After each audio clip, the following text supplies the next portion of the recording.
ਵਾਹਿਗੁਰੂ ਜੀ ਕਾ ਖਾਲਸਾ ਵਾਹਿਗੁਰੂ ਜੀ ਕੀ ਫਤਿਹ। ਐਸੇ ਸਾਲ ਹੀ ਸ਼ਹੀਦ ਭਾਈ ਕਰਤਾਰ ਸਿੰਘ ਸਰਾਭਾ ਦੀ ਸ਼ਹਾਦਤ ਨੂੰ 110 ਸਾਲ ਹੋਣ ਦੀ ਯਾਦ ਵਿੱਚ ਅਸੀਂ ਸਰਾਭਾ ਫਾਊਂਡੇਸ਼ਨ ਸਥਾਪਿਤ ਕੀਤੀ ਗਈ ਹਾਂ। 1912 ਵਿੱਚ ਸਿਰਫ 15 ਸਾਲ ਦੀ ਉਮਰ ਵਿੱਚ ਕਰਤਾਰ ਸਿੰਘ ਸਰਾਭਾ UC ਬਰਕਲੀ ਵਿੱਚ ਪੜ੍ਹਾਈ ਕਰਨ ਲਈ ਕੈਲੀਫੋਰਨੀਆ ਵਿੱਚ ਆਏ।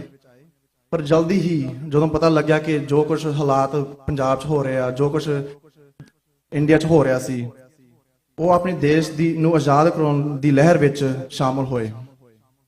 ਹਾਲਾਂਕਿ ਉਹ ਹਲੇ ਨੌਜਵਾਨ ਸਨ, ਪਰ ਉਹਨਾਂ ਦੀ ਸੋਚ, ਲੀਡਰਸ਼ਿਪ ਅਤੇ ਜੋਸ਼ ਨੇ ਸਰਾਭਾ ਨੂੰ ਗਦਰ ਲਹਿਰ ਦੇ ਲੀਡਰਾਂ ਤੋਂ ਇੱਕ ਮੁੱਖ ਲੀਡਰ ਚੁਣਿਆ ਗਿਆ ਸਨ।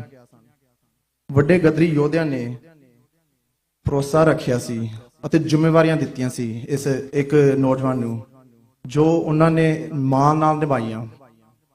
ਅਸੀਂ ਵੀ ਹੁਣ ਚਾਹੁੰਦੇ ਹਾਂ ਕਿ ਸਾਡੇ ਜਿਹੜੇ ਨੌਜਵਾਨਾਂ ਨੂੰ ਵੀ ਮੌਕੇ ਮਿਲਣ ਕਿ ਉਹ ਵੀ ਆਪਣੇ ਭਾਈਚਾਰਾ ਲਈ ਸੇਵਾ ਕਰਨ।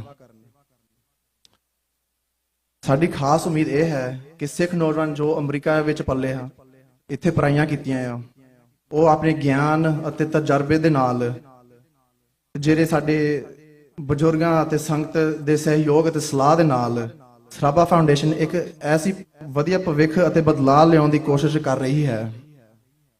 ਸਾਡੀ ਕੋਸ਼ਿਸ਼ ਇਹ ਹੈ ਕਿ ਸਰਾਭਾ ਫਾਊਂਡੇਸ਼ਨ ਇੱਕ ਐਸਾ ਪਲੇਟਫਾਰਮ ਬਣੇ ਜਿੱਥੇ ਨੌਜਵਾਨ ਮਿਲ ਕੇ ਸਮਾਜਿਕ ਪ੍ਰੋਗਰਾਮ ਚਲਾ ਸਕਣ, ਜਿਵੇਂ ਕਿ ਬਜ਼ੁਰਗਾਂ ਲਈ ਹੈਲਥ ਕੈਂਪ, ਅਹਿਮ ਕਾਗਜ਼ ਪੱਤਰ ਨੂੰ ਅੰਗਰੇਜ਼ੀ ਤੋਂ ਪੰਜਾਬੀ ਅਨੁਵਾਦ ਜਾਂ ਟ੍ਰਾਂਸਲੇਟ ਕਰਨ ਦੀ ਮਦਦ, ਅਤੇ ਹੌਲੀ ਸਿਟੀਜ਼ਨਸ਼ਿਪ ਕਲਾਸਾਂ ਵੀ ਅਸੀਂ ਸ਼ੁਰੂ ਕਰੀਏ। ਇਸ ਦੇ ਨਾਲ ਬੱਚਿਆਂ ਲਈ ਸਕਾਲਰਸ਼ਿਪ, ਮੈਂਟਰਸ਼ਿਪ ਅਤੇ ਕਈ ਸਪੋਰਟਸ ਪ੍ਰੋਗਰਾਮ ਵੀ ਅਸੀਂ ਸ਼ੁਰੂ ਕਰਾਂਗੇ। ਇਹ ਕਾਰਜ ਗੁਰਦੁਆਰੇ ਅਤੇ ਸੰਗਤ ਦੀ ਭਲਾਈ ਵਾਸਤੇ ਹੀ ਆ, ਪਰ ਫਾਊਂਡੇਸ਼ਨ ਨੂੰ ਇੱਕ ਨਾਨ ਰਿਲੀਜੀਅਸ ਨਾਨ ਪ੍ਰੋਫਿਟ ਵਜੋਂ ਰਜਿਸਟਰ ਕੀਤਾ ਗਿਆ ਹੈ, ਕਿਉਂਕਿ ਕਈ ਸਰਕਾਰੀ ਅਤੇ ਪ੍ਰਾਈਵੇਟ ਗ੍ਰਾਂਟਾਂ ਧਾਰਮਿਕ ਸਥਾਨਾਂ ਨੂੰ ਨਹੀਂ ਮਿਲਦੀਆਂ। ਜਿਹੜੀ 501c3 ਨਾਨ ਪ੍ਰੋਫਿਟ ਵਜੋਂ ਰਜਿਸਟਰ ਕਰਕੇ ਅਸੀਂ ਹੁਣ ਇਹ ਗ੍ਰਾਂਟਾਂ ਲਈ ਅਪਲਾਈ ਕਰ ਸਕਦੇ ਹਾਂ ਅਤੇ ਹੋਰ ਬਿਹਤਰ ਪ੍ਰੋਗਰਾਮ ਭਾਈਚਾਰੇ ਲਈ ਲਿਖਾ ਸਕਦੇ ਹਾਂ। ਨਾਲੇ ਇਤਿਹਾਸ ਵਿੱਚ ਇਹ ਕੋਈ ਨਵੀਂ ਗੱਲ ਹੈ ਹੀ ਨਹੀਂ ਸਾਡੇ ਗੁਰਦੁਆਰੇ ਵਾਸਤੇ। ਜਿਵੇਂ ਕਿ ਕਈ ਸੰਸਥਾਵਾਂ ਵੀ ਇੱਥੋਂ ਸ਼ੁਰੂ ਹੋਈਆਂ ਸੀ 1910 ਦੇ ਦਹਾਕੇ 'ਚ, 1920 ਦੇ ਦਹਾਕੇ 'ਚ, ਜੋ ਕਿ ਸਿੱਖਿਆ ਅਤੇ ਭਾਈਚਾਰੇ ਦੀ ਭਲਾਈ ਲਈ ਸੰਸਥਾਵਾਂ ਸ਼ੁਰੂ ਕੀਤੀਆਂ ਗਈਆਂ ਸੀ, ਜਿਵੇਂ ਕਿ ਅਮਰੀਕਨ ਸਿੱਖ ਐਜੂਕੇਸ਼ਨਲ ਸੁਸਾਇਟੀ, ਮਾਲਵਾ ਐਜੂਕੇਸ਼ਨ ਅਤੇ ਮਾਲਵਾ ਸੁਸਾਇਟੀ ਅਤੇ ਖਾਲਸਾ ਐਜੂਕੇਸ਼ਨ ਟਰਸਟ ਸਥਾਪਿਤ ਕੀਤੀਆਂ ਸਨ। ਗੁਰਦੁਆਰੇ ਕੋਲ ਬਰਕਲੀ ਵਿੱਚ 2-3 ਘਰ ਵੀ ਸੀ, ਜਿਸ 'ਚ ਉਹ ਸਿੱਖ ਵਿਦਿਆਰਥੀਆਂ ਨੂੰ ਮੁਫਤ ਵਿੱਚ ਰਹਿਣ ਲਈ ਦਿੱਤੇ ਜਾਂਦੇ ਸਨ। ਉਹ ਵਿਸ਼ਵਾਸ ਕਰਦੇ ਸਨ ਕਿ ਇਹੀ ਨੌਜਵਾਨ, ਇਹੀ ਵਿਦਿਆਰਥੀ ਭਵਿੱਖ ਲਈ ਭਾਈਚਾਰੇ ਦੀ ਸੇਵਾ ਕਰਾਂਗੇ। ਅੱਜ ਵੀ ਉਹ ਰੂਹ ਕਾਇਮ ਹੈ। ਅਸੀਂ ਬੇਨਤੀ ਕਰਦੇ ਹਾਂ ਕਿ ਅੱਜ ਵੀ ਜੋ ਗੁਰਦੁਆਰੇ ਕੋਲ ਮੌਜੂਦਾ ਘਰਾਂ ਵਿੱਚੋਂ ਇੱਕ ਘਰ ਸਰਾਭਾ ਫਾਊਂਡੇਸ਼ਨ ਲਈ ਦਿੱਤਾ ਜਾਵੇ ਤਾਂ ਅਸੀਂ ਉੱਥੇ ਆਪਣੇ ਕਾਰਜ ਚਲਾ ਸਕੀਏ। ਅਸੀਂ ਕਿਰਾਇਆ ਦੇਣ ਵੀ ਤਿਆਰ ਹਾਂ ਤੇ ਅਸੀਂ ਘਰ ਦੀ ਪੂਰੀ ਸੇਵਾ ਸੰਭਾਲ ਕਰਾਂਗੇ। ਅਸੀਂ ਚਾਹੁੰਦੇ ਹਾਂ ਕਿ ਸਰਾਭਾ ਫਾਊਂਡੇਸ਼ਨ ਇੱਕ ਐਸਾ ਪਲੇਟਫਾਰਮ ਬਣੇ ਜਿੱਥੇ ਨੌਜਵਾਨ ਪ੍ਰੇਰਿਤ ਹੋਣ, ਅੱਗੇ ਆਉਣ ਅਤੇ ਸੰਗਤ ਅਤੇ ਭਾਈਚਾਰੇ ਲਈ ਕੁਝ ਚੰਗਾ ਕਰਨ। ਨਾਲੇ ਦੂਸਰੀ ਜਿਹੜੀ ਗੱਲ ਮੈਂ ਕਰਨਾ ਚਾਹੁੰਦਾ ਸੀ ਕਿ ਜਿਵੇਂ ਸਾਨੂੰ ਪਤਾ ਹੈ ਕਿ ਭਾਈ ਹਰਦੀਪ ਸਿੰਘ ਨਿੱਜਰ ਦੀ ਸ਼ਹਾਦਤ ਤੋਂ ਬਾਅਦ ਦੁਨੀਆ ਦੀਆਂ ਅੱਖਾਂ ਭਾਰਤ ਬਾਰੇ ਸੱਚਾਈ ਵੱਲ ਖੁੱਲ ਗਈਆਂ। ਪਰ ਹੁਣ ਸਾਡੀ ਇੱਕ ਜ਼ਿੰਮੇਵਾਰੀ ਆ, ਬਹੁਤ ਵੱਡੀ ਜ਼ਿੰਮੇਵਾਰੀ ਹੈ ਸੰਗਤ ਜੀ। ਤੇ ਜ਼ਿੰਮੇਵਾਰੀ ਹੈ ਕੀ ਆ ਕਿ ਅਸੀਂ ਦੁਨੀਆ ਨੂੰ ਹੁਣ ਦੱਸੀਏ ਕਿ ਸਾਡੇ ਨਾਲ ਹੋ ਕੀ ਰਿਹਾ ਤੇ ਪਹਿਲਾਂ ਵੀ ਹੋਇਆ ਕੀ। ਇਸੇ ਲਈ ਟ੍ਰਾਂਸਨੈਸ਼ਨਲ ਰਿਪਰੈਸ਼ਨ ਬਾਰੇ, ਖਾਲਿਸਤਾਨ ਬਾਰੇ, ਸੰਘਰਸ਼ ਬਾਰੇ ਇੱਕ ਫਿਲਮ ਬਣਾ ਰਹੇ ਹਾਂ ਤੇ ਜ਼ਿਆਦਾ ਸਮਾਂ ਮੈਂ ਨਾ ਲੈਂਦਾ ਹੋਏ ਹੁਣ ਮੈਂ ਤੁਹਾਡੇ ਸਾਹਮਣੇ ਜਿਹੜੇ ਸਾਡੇ ਬੁਲਾਰੇ ਆਏ ਆ ਦੂਰੋਂ ਨੇੜੋਂ ਚੱਲ ਕੇ, ਉਹਨਾਂ ਨੂੰ ਮੈਂ ਹੁਣ ਇੰਟਰੋਡਿਊਸ ਕਰਾਂਗਾ। ਸਭ ਤੋਂ ਪਹਿਲਾਂ ਇਹ ਵੀ ਮੈਂ ਇੰਗਲਿਸ਼ ਕਰਾਂਗਾ, ਸੋ ਜਿਹੜੇ ਸਾਡੇ ਕੈਮਰੇ ਕਰੂ ਆਏ ਆ ਉਹਨਾਂ ਨੂੰ ਵੀ ਪਤਾ ਲੱਗ ਸਕਣ ਕਿ ਇਹਨਾਂ ਨੇ ਜਿਹੜੇ ਬੁਲਾਰੇ ਉਹਨਾਂ ਨੇ ਕੀਤਾ ਕੀ ਆ ਸਾਡੇ ਕੌਮ ਲਈ। So our first speaker today will be Dr. Iqtidar Chima.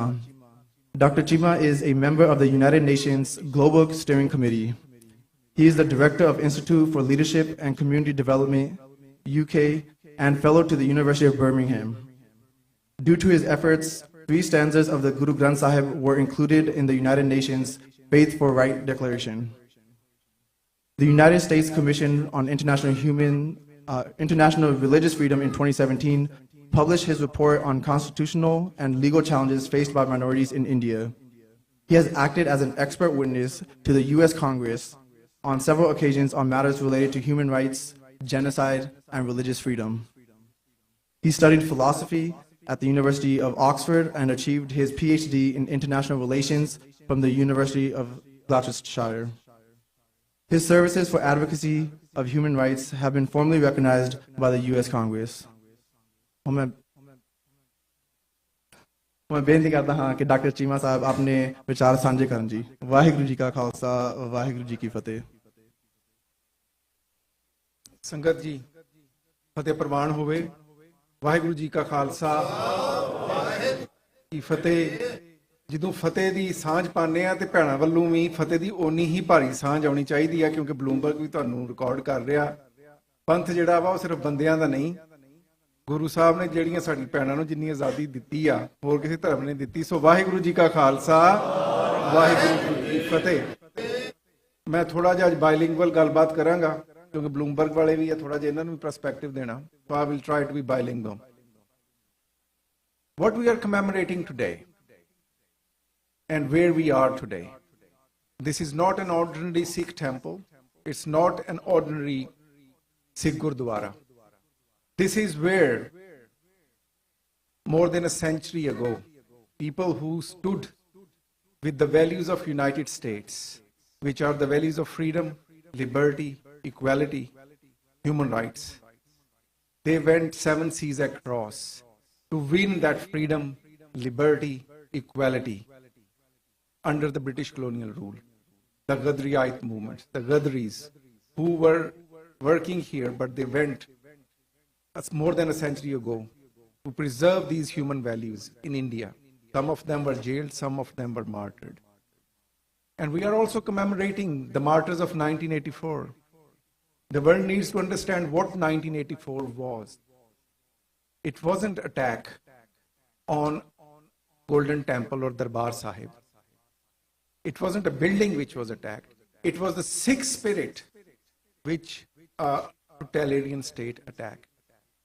For somebody to understand what it signifies, if you are a Muslim, you need to think, what if Mecca or Kaaba, which is the center of Muslims, being attacked by an army and razed to ground? If you are a Christian, you can relate to this event, imagining that what if Vatican is attacked with the tanks by an army and razed to ground. If you are a Jew, imagine if Dome of the Rock is attacked by an army. That's what happened with the Sikhs 41 years ago when Golden Temple, Darbar Sahib, was attacked by the Indian army. World need to understand Sikh context. And in the current climate as well. Indian state which has been violating the human rights. Indian state whom this country, United States Commission on International Religious Freedom, has consistently been raising concerns that it should be a country of particular concern for religious freedom because all minorities are being threatened, harassed, and their rights are being taken. Hence, they have recommended several times that US should and State Department should declare India as country of particular concern. After doing all of that, they have spread this terrorism. They are very keen to talk about terrorism and classify everything terrorism, but this is real terrorism, the transnational repression, where they go overseas and they try to snub the voices, not only for Sikhs, but all human rights defenders. When we talk about Bhai Hardeep Singh Ji Nijjar's martyrdom and other who were threatened here, 2 of them are sitting here, Dr. Amarjeet Singh and Dr. Pritpal Singh. What we need to understand about transnational repression, which I said on several occasions and while briefing the Congress, tried to put this narrative that transnational repression is not only the assassination attempts. Transnational repression does not only mean that somebody was murdered, but transnational repression also means stalking, harassing, hacking, physical assaults, attempted kidnapping, forcing or coercing victims to return to home countries, threatening or detaining their family members or their assets back home in their home countries, freezing financial assets, online disinformation campaigns. Now, if we look at this definition, I think every one of you, or majority of you who are sitting here today, are victims of transnational repression in one way or other. I remember myself in 2016, United States Commission on International Religious Freedom published my report on India, which was constitutional and legal challenges faced by the minorities in India. This was the very first report in this country which was exclusively on India, followed which I faced transnational repression myself. There is a foundation here is called Hindu American Foundation. They started a whole campaign against me. They trolled me wherever I went. I received so many messages that you will be killed. There were so many disinformation articles everywhere. Members of Congress were sent the letters that this guy is actually terrorist sympathizer because he talks about the self-determination. He talks about self-determination for the Sikhs under the UN Charter Article 1. Hence, such a guy should not be in this country. And even today, whenever I appear in the congressional hearings or at the UN forums, State of India and all its agents who spread transnational repression, they go out, they troll me, they stalk me, and they write letters, and also the life threats. But we always will stand with human rights.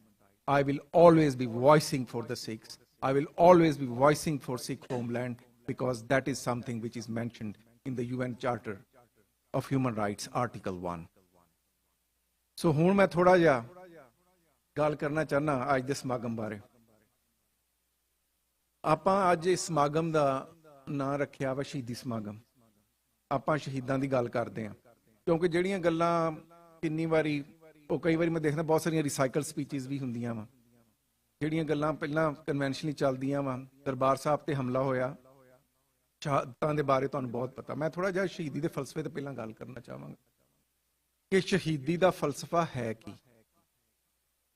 ਸ਼ਹੀਦੀ ਦਾ ਫਲਸਫਾ ਜਿਹੜਾ ਸਿੱਖੀ 'ਚ ਆ ਤੇ ਦੂਸਰੇ ਧਰਮਾਂ 'ਚ ਆ, ਸਿੱਖੀ ਦਾ ਜਿਹੜਾ ਸ਼ਹੀਦੀ ਦਾ ਫਲਸਫਾ ਵਾ ਉਹ ਦੂਸਰੇ ਨਾਲੋਂ ਕਿੱਦਾਂ ਡਿਫਰੈਂਟ ਆ, ਨਵੇਕਲਾ ਆ, ਉਹਦੀ ਸਿਗਨੀਫੀਕੈਂਸ ਕੀ ਆ। ਕਿਉਂਕਿ ਆਪਣਾ ਜਿਹੜੀ ਕੰਪੈਰੀਟਿਵ ਰਿਲੀਜਨ ਦੀ ਜਿਹੜੀ ਸਾਡੀ ਅਪਰੋਚ ਆ ਜਾਂ ਸਟੱਡੀ ਆ ਨਾ ਥੋੜੀ ਵੀਕ ਆ। ਸ਼ਹਾਦਤ ਦਾ ਜਿਹੜਾ ਫਲਸਫਾ ਵਾ ਉਹ ਈਸਾਈ ਧਰਮ 'ਚ ਵੀ ਆ, ਇਸਲਾਮ 'ਚ ਵੀ ਆ, ਸਿੱਖੀ 'ਚ ਤਾਂ ਹੈ ਹੀ ਹੈ। ਈਸਾਈ ਧਰਮ 'ਚ ਇਹਨੂੰ ਕਿਹਾ ਜਾਂਦਾ ਮਾਰਟਰਡਮ। ਹੁਣ ਮਾਰਟਰਡਮ ਦਾ ਜਿਹੜਾ ਕਨਸੈਪਟ ਈਸਾਈਅਤ ਨੇ ਦਿੱਤਾ ਉਹ ਇਹ ਸੀ, ਮਤਲਬ ਇਹਦਾ ਇੱਕੋ ਹੀ ਆ। ਜਿਹੜਾ ਸ਼ਹਾਦਤ ਦਾ ਸ਼ਬਦ ਹੈ ਇਟਸੈਲਫ, ਇਹਦਾ ਮਤਲਬ ਹੈ ਗਵਾਹੀ ਦੇਣਾ। ਇਹਦਾ ਪੈਰਲਲ ਸ਼ਬਦ ਜਿਹੜਾ ਈਸਾਈਅਤ 'ਚ ਉਹ ਹੈ ਮਾਰਟਰਡਮ। ਮਾਰਟਰਡਮ ਦਾ ਮਤਲਬ ਇਹ ਹੈ ਵੀ ਜਿਸ ਬੰਦੇ ਨੇ ਜੀਸਸ ਕ੍ਰਾਈਸਟ ਤੇ ਜਿਹੜਾ ਗੋਸਪਲ ਉਹ ਲੈ ਕੇ ਆਇਆ, ਉਹਦੀ ਗਵਾਹੀ ਦਿੰਦਿਆਂ ਹੋਇਆਂ ਜਿਹੜਾ ਬੰਦਾ ਪਰਸੀਕਿਊਟ ਹੋਇਆ, ਮੈਂ ਮਾਰਿਆ ਗਿਆ ਜਾਂ ਸਫਰ ਕੀਤਾ ਦੁਨੀਆ 'ਚ, ਉਹ ਮਾਰਟਰ ਆ। ਪਰ ਈਸਾਈਅਤ ਦੇ ਵਿੱਚ ਇਹ ਆ ਵੀ ਜੇ ਤੁਹਾਨੂੰ ਕੋਈ ਪਰਸੀਕਿਊਟ ਕਰਦਾ ਤੁਸੀਂ ਉਹਦੇ ਅੱਗੇ ਰੈਜ਼ਿਸਟੈਂਸ ਨਹੀਂ ਕਰਨੀ। ਜਿਹੜੀ ਇਬਤਦਾਈ ਜਾਂ ਇਨੀਸ਼ੀਅਲ ਜਿਹੜੀ ਕ੍ਰਿਸਚੀਅਨਿਟੀ ਆ ਉਹਦੇ 'ਚ ਬੰਦੇ ਪਰਸੀਕਿਊਟ ਹੁੰਦੇ ਰਹੇ, ਉਹ ਆਪਣੀ ਗੱਲ ਕਰਦੇ ਰਹੇ, ਸਟੇਟ ਨੇ ਉਹਨਾਂ ਨੂੰ ਪਰਸੀਕਿਊਟ ਕੀਤਾ, ਉਹਨਾਂ ਰੈਜ਼ਿਸਟ ਨਹੀਂ ਕੀਤਾ। ਕਿਉਂਕਿ ਉਧਰ ਇਹ ਫਲਸਫਾ ਆ ਨਾ, ਵੈਸੇ ਤਾਂ ਸਟੇਟ ਦਾ ਘੜਿਆ ਹੋਇਆ, ਰੋਮਨ ਐਮਪਾਇਰ ਦਾ ਘੜਿਆ ਹੋਇਆ ਫਲਸਫਾ, ਆਪਾਂ ਇਹਦੇ ਬਾਅਦ ਚਾਹਾਂਗੇ। ਉਹ ਕਹਿੰਦੇ ਆ ਨਾ ਪੁਰਾਣੀ ਕ੍ਰਿਸਚੀਅਨਿਟੀ 'ਚ ਇਹ ਆ ਵੀ ਤੁਹਾਡੇ ਗੱਲ ਤੇ ਕੋਈ ਇੱਕ ਚੰਡ ਮਾਰੇ ਦੂਜੀ ਅੱਗੇ ਕਰ ਦਿਓ, ਬਾਈ ਲਵ ਸਰਵ ਵਨ ਅਦਰ। ਉੱਥੇ ਇਹ ਆ ਵੀ ਤੁਸੀਂ ਰੈਜ਼ਿਸਟ ਨਹੀਂ ਕਰਨਾ, ਜੇ ਤੁਹਾਡੇ ਤੇ ਕੋਈ ਜ਼ੁਲਮ ਕਰਦਾ ਜ਼ੁਲਮ ਸਹਿ ਜਾਣਾ ਤੇ ਜਾਨ ਵੀ ਦੇ ਦੇਣੀ ਜ਼ੁਲਮ ਸਹਿੰਦਿਆਂ ਹੋਇਆਂ। ਇਹ ਆ ਮਾਰਟਰਡਮ ਦਾ ਕਨਸੈਪਟ ਕ੍ਰਿਸਚੀਅਨਿਟੀ ਦੇ ਵਿੱਚ। ਇਸੇ ਤਰ੍ਹਾਂ ਧਰਮ ਇਸਲਾਮ 'ਚ ਆ ਸ਼ਹਾਦਤ ਦਾ ਕਨਸੈਪਟ, ਬਹੁਤ ਵੱਡਾ, ਬਹੁਤ ਉੱਤਮ ਦਰਜਾ ਆ ਸ਼ਹਾਦਤ ਦਾ। ਪਰ ਉੱਥੇ ਡਿਫਰੈਂਸ ਕੀ ਆ? ਉੱਥੇ ਆ ਤੁਸੀਂ ਰੈਜ਼ਿਸਟ ਕਰਨਾ ਵਾ, ਪਰ ਜਦੋਂ ਤੁਸੀਂ ਰੈਜ਼ਿਸਟ ਕਰ ਰਹੇ ਹੋ ਕਿਸੇ ਚੀਜ਼ ਨੂੰ, ਜਦੋਂ ਸ਼ਹਾਦਤ ਦੇ ਰਹੇ ਹੋ ਤੇ ਤੁਹਾਡੇ ਵਾਸਤੇ ਰੱਬ ਨੇ ਬੜੇ ਵਾਅਦੇ ਕੀਤੇ ਆ। ਇਸੇ ਤਰ੍ਹਾਂ ਈਸਾਈ ਧਰਮ 'ਚ ਵੀ ਆ ਵੀ ਜੇ ਤੁਸੀਂ ਸ਼ਹੀਦ ਹੋ ਜਾਂਦੇ ਆ ਤੇ ਸ਼ਹਾਦਤ ਦੇ ਬਾਅਦ ਤੁਹਾਨੂੰ ਇੱਕ ਚਿੱਟੀ ਪਹਿਨਾਵਾ ਮਿਲੇਗਾ ਸਵਰਗਾਂ ਦੇ ਵਿੱਚ। ਜੀਸਸ ਕ੍ਰਾਈਸਟ ਤੁਹਾਨੂੰ ਆਪ ਹੀ ਆ ਕੇ ਛੂਵੇਗਾ, ਤੁਹਾਡੇ ਅਥਰੂ ਪੂੰਝੇਗਾ, ਤੇ ਦੁਨੀਆ 'ਚ ਜੋ ਕੁਝ ਤੁਸੀਂ ਸਫ਼ਰ ਕੀਤਾ ਉਹਨੂੰ ਸਫ਼ਰ ਨਹੀਂ ਕਰਨਾ ਪਏਗਾ। ਇਸੇ ਤਰ੍ਹਾਂ ਹੀ ਧਰਮ ਇਸਲਾਮ 'ਚ ਵੀ ਆ। ਧਰਮ ਇਸਲਾਮ 'ਚ ਸ਼ਹਾਦਤ ਦਾ ਇਹ ਕਨਸੈਪਟ ਆ ਵੀ ਤੁਹਾਡੇ ਘਰ ਦੇ 72 ਬੰਦੇ ਬਖਸ਼ੇ ਜਾਣਗੇ, ਤੁਹਾਡੇ ਅਗਲੀ ਪਿਛਲੀਆਂ ਸਾਰੀਆਂ ਨਸਲਾਂ ਨੂੰ ਰੱਬ ਸਵਰਗਾਂ 'ਚ ਥਾਂ ਦੇਗਾ ਜੇ ਤੁਸੀਂ ਸ਼ਹਾਦਤ ਦਿੱਤੀ, ਤੁਹਾਨੂੰ ਜੰਨਤ ਮਿਲੇਗੀ। ਤਾਂ ਉੱਥੇ ਵੀ ਇੱਕ ਰਿਵਾਰਡ ਹੈਗਾ। ਪਰ ਸਿੱਖੀ ਦਾ ਜਿਹੜਾ ਸ਼ਹਾਦਤ ਦਾ ਕਨਸੈਪਟ ਹੈ ਨਾ, ਇਹ ਸਭ ਤੋਂ ਉੱਚਾ ਵਾ। ਇਹਦੇ 'ਚ ਨਾ ਤੁਹਾਨੂੰ ਕਿਸੇ ਨੇ ਚਿੱਟਾ ਚੋਲਾ ਪਾਣਾ, ਨਾ ਤੁਹਾਨੂੰ ਕੋਈ ਸਵਰਗਾਂ ਦਾ ਕੋਈ ਆ, ਨਾ ਤੁਹਾਨੂੰ ਹੂਰਾਂ ਮਿਲਣੀਆਂ, ਨਾ ਤੁਹਾਡੀਆਂ ਨਸਲਾਂ ਨੇ ਬਖਸ਼ਿਆ ਜਾਣਾ। ਇਹ ਤੇ ਗੁਰੂ ਦੇ ਵਾਸਤੇ ਜਾਨ ਦੇ ਦੇਣੀ ਆ, ਔਰ ਉਹੀ ਸਭ ਕੁਝ ਹੈ। ਸੋ ਇਹ ਜਦੋਂ ਤੁਸੀਂ ਤਿੰਨਾਂ ਧਰਮਾਂ ਨੂੰ ਕੰਪੇਅਰ ਕਰਕੇ ਦੇਖਦੇ ਹੋ, ਤੇ ਜਿਹੜਾ ਸਿੱਖੀ ਦਾ ਸ਼ਹਾਦਤ ਦਾ ਕਨਸੈਪਟ ਆ, ਇਹ ਮੈਨੂੰ as a student of religious studies ਬਹੁਤ ਉੱਤਮ ਨਜ਼ਰ ਆਉਂਦਾ। ਹੁਣ ਆਪਾਂ ਥੋੜੀ ਜਿਹੀ ਗੱਲ ਇਹ ਕਰੀਏ ਕਿ ਜੇ ਸ਼ਹਾਦਤਾਂ ਨਾ ਦਿੱਤੀਆਂ ਜਾਣ, ਕਿਉਂਕਿ ਮੈਂ ਜਦੋਂ ਇਸ ਗੁਰੂ ਘਰ 'ਚ ਆਇਆ ਨਾ, ਤੇ ਮੈਨੂੰ ਸਭ ਤੋਂ ਵਧੀਆ ਜਿਹੜੀ ਚੀਜ਼ ਇੱਥੇ ਲੱਗਦੀ ਆ, ਜਿਹੜਾ ਤੁਸੀਂ ਇੱਥੇ ਖਾਲਿਸਤਾਨ ਦਾ ਝੰਡਾ ਚਾੜਿਆ ਹੋਇਆ, ਇਹ ਆ ਗੁਰੂ ਦਾ ਸਿਧਾਂਤ, ਮੀਰੀ ਤੇ ਪੀਰੀ ਦਾ। ਨਿਰਾ ਨਿਸ਼ਾਨ ਸਾਹਿਬ ਚੁਲਾਣਾ ਬਹੁਤ ਵਧੀਆ ਗੱਲ ਆ, ਸਾਡੀ ਪੀਰੀ ਦੀ ਅਲਾਮਤ ਆ। ਪਰ ਕਹਿਣ ਵਾਲੇ ਕਹਿੰਦੇ ਆ ਕਿ all the world religions salutes the flag। ਦੁਨੀਆ ਦੇ ਸਾਰੇ ਧਰਮ ਝੰਡੇ ਨੂੰ ਸਲਾਮੀ ਦਿੰਦੇ ਆ। ਕਿਉਂ? ਜੇ ਤੁਹਾਡੇ ਕੋਲ ਰਾਜ ਨਹੀਂ, ਜੇ ਤੁਹਾਡੇ ਕੋਲ ਸਟੇਟ ਨਹੀਂ, ਤੇ ਧਰਮ ਦਾ ਕੱਖ ਨਹੀਂ ਬਣਦਾ। ਥੋੜਾ ਜਿਹਾ ਪੁਰਾਤਨ ਇਤਿਹਾਸ ਜਾ ਕੇ ਦੇਖੋ ਕਿ ਜਿਨ੍ਹਾਂ ਦੇ ਕੋਲ ਰਾਜ ਨਹੀਂ ਸੀ, ਉਹਨਾਂ ਦੇ ਧਰਮਾਂ ਦਾ ਕੀ ਹੋਇਆ।